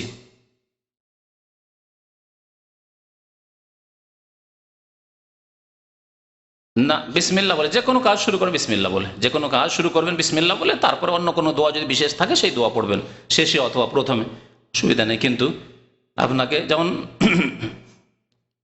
বিভিন্ন কাজের ক্ষেত্রে বিসমিল্লাহ রয়েছে, তারপর হয়তো রয়েছে মসজিদে দাখিল হচ্ছেন, হ্যাঁ বিসমিল্লাহে ওয়াসসালাতু ওয়াসসালামু আলা রাসূলিল্লাহ, তারপরে বলবেন আল্লাহুম্মা আফতালি আবওয়াবা রাহমাতিকা আউযু বিল্লাহিল আযীম ওয়া বিওয়াজহিল কারীম সুলতানিল কাদিম মিনাশ শাইতানির রাজীম। কিন্তু শুরু করলেন আপনি কি বললেন? বিসমিল্লাহ বলে। জি, এরকম। আল্লাহর নৈকট্য লাভের জন্য ঈমান এবং সৎ আমল শর্ত। আল্লাহ ইন্নাল্লাযীনা আমানু ওয়া আমিলুস সলিহাতি কানাত লাহুম জান্নাতুল ফিরদাউসি নুজুলা। বহু জায়গায় আল্লাহ বলেছেন ঈমান এবং সৎ আমল হচ্ছে আল্লাহর নৈকট্যের উপায়। আল্লাহর নৈকট্যের উপায় কোনো ব্যক্তি নয়, আমি আপনার জন্য না, আর আমার জন্য আপনি নন, কেউ না, কেউ কারোর জন্য না।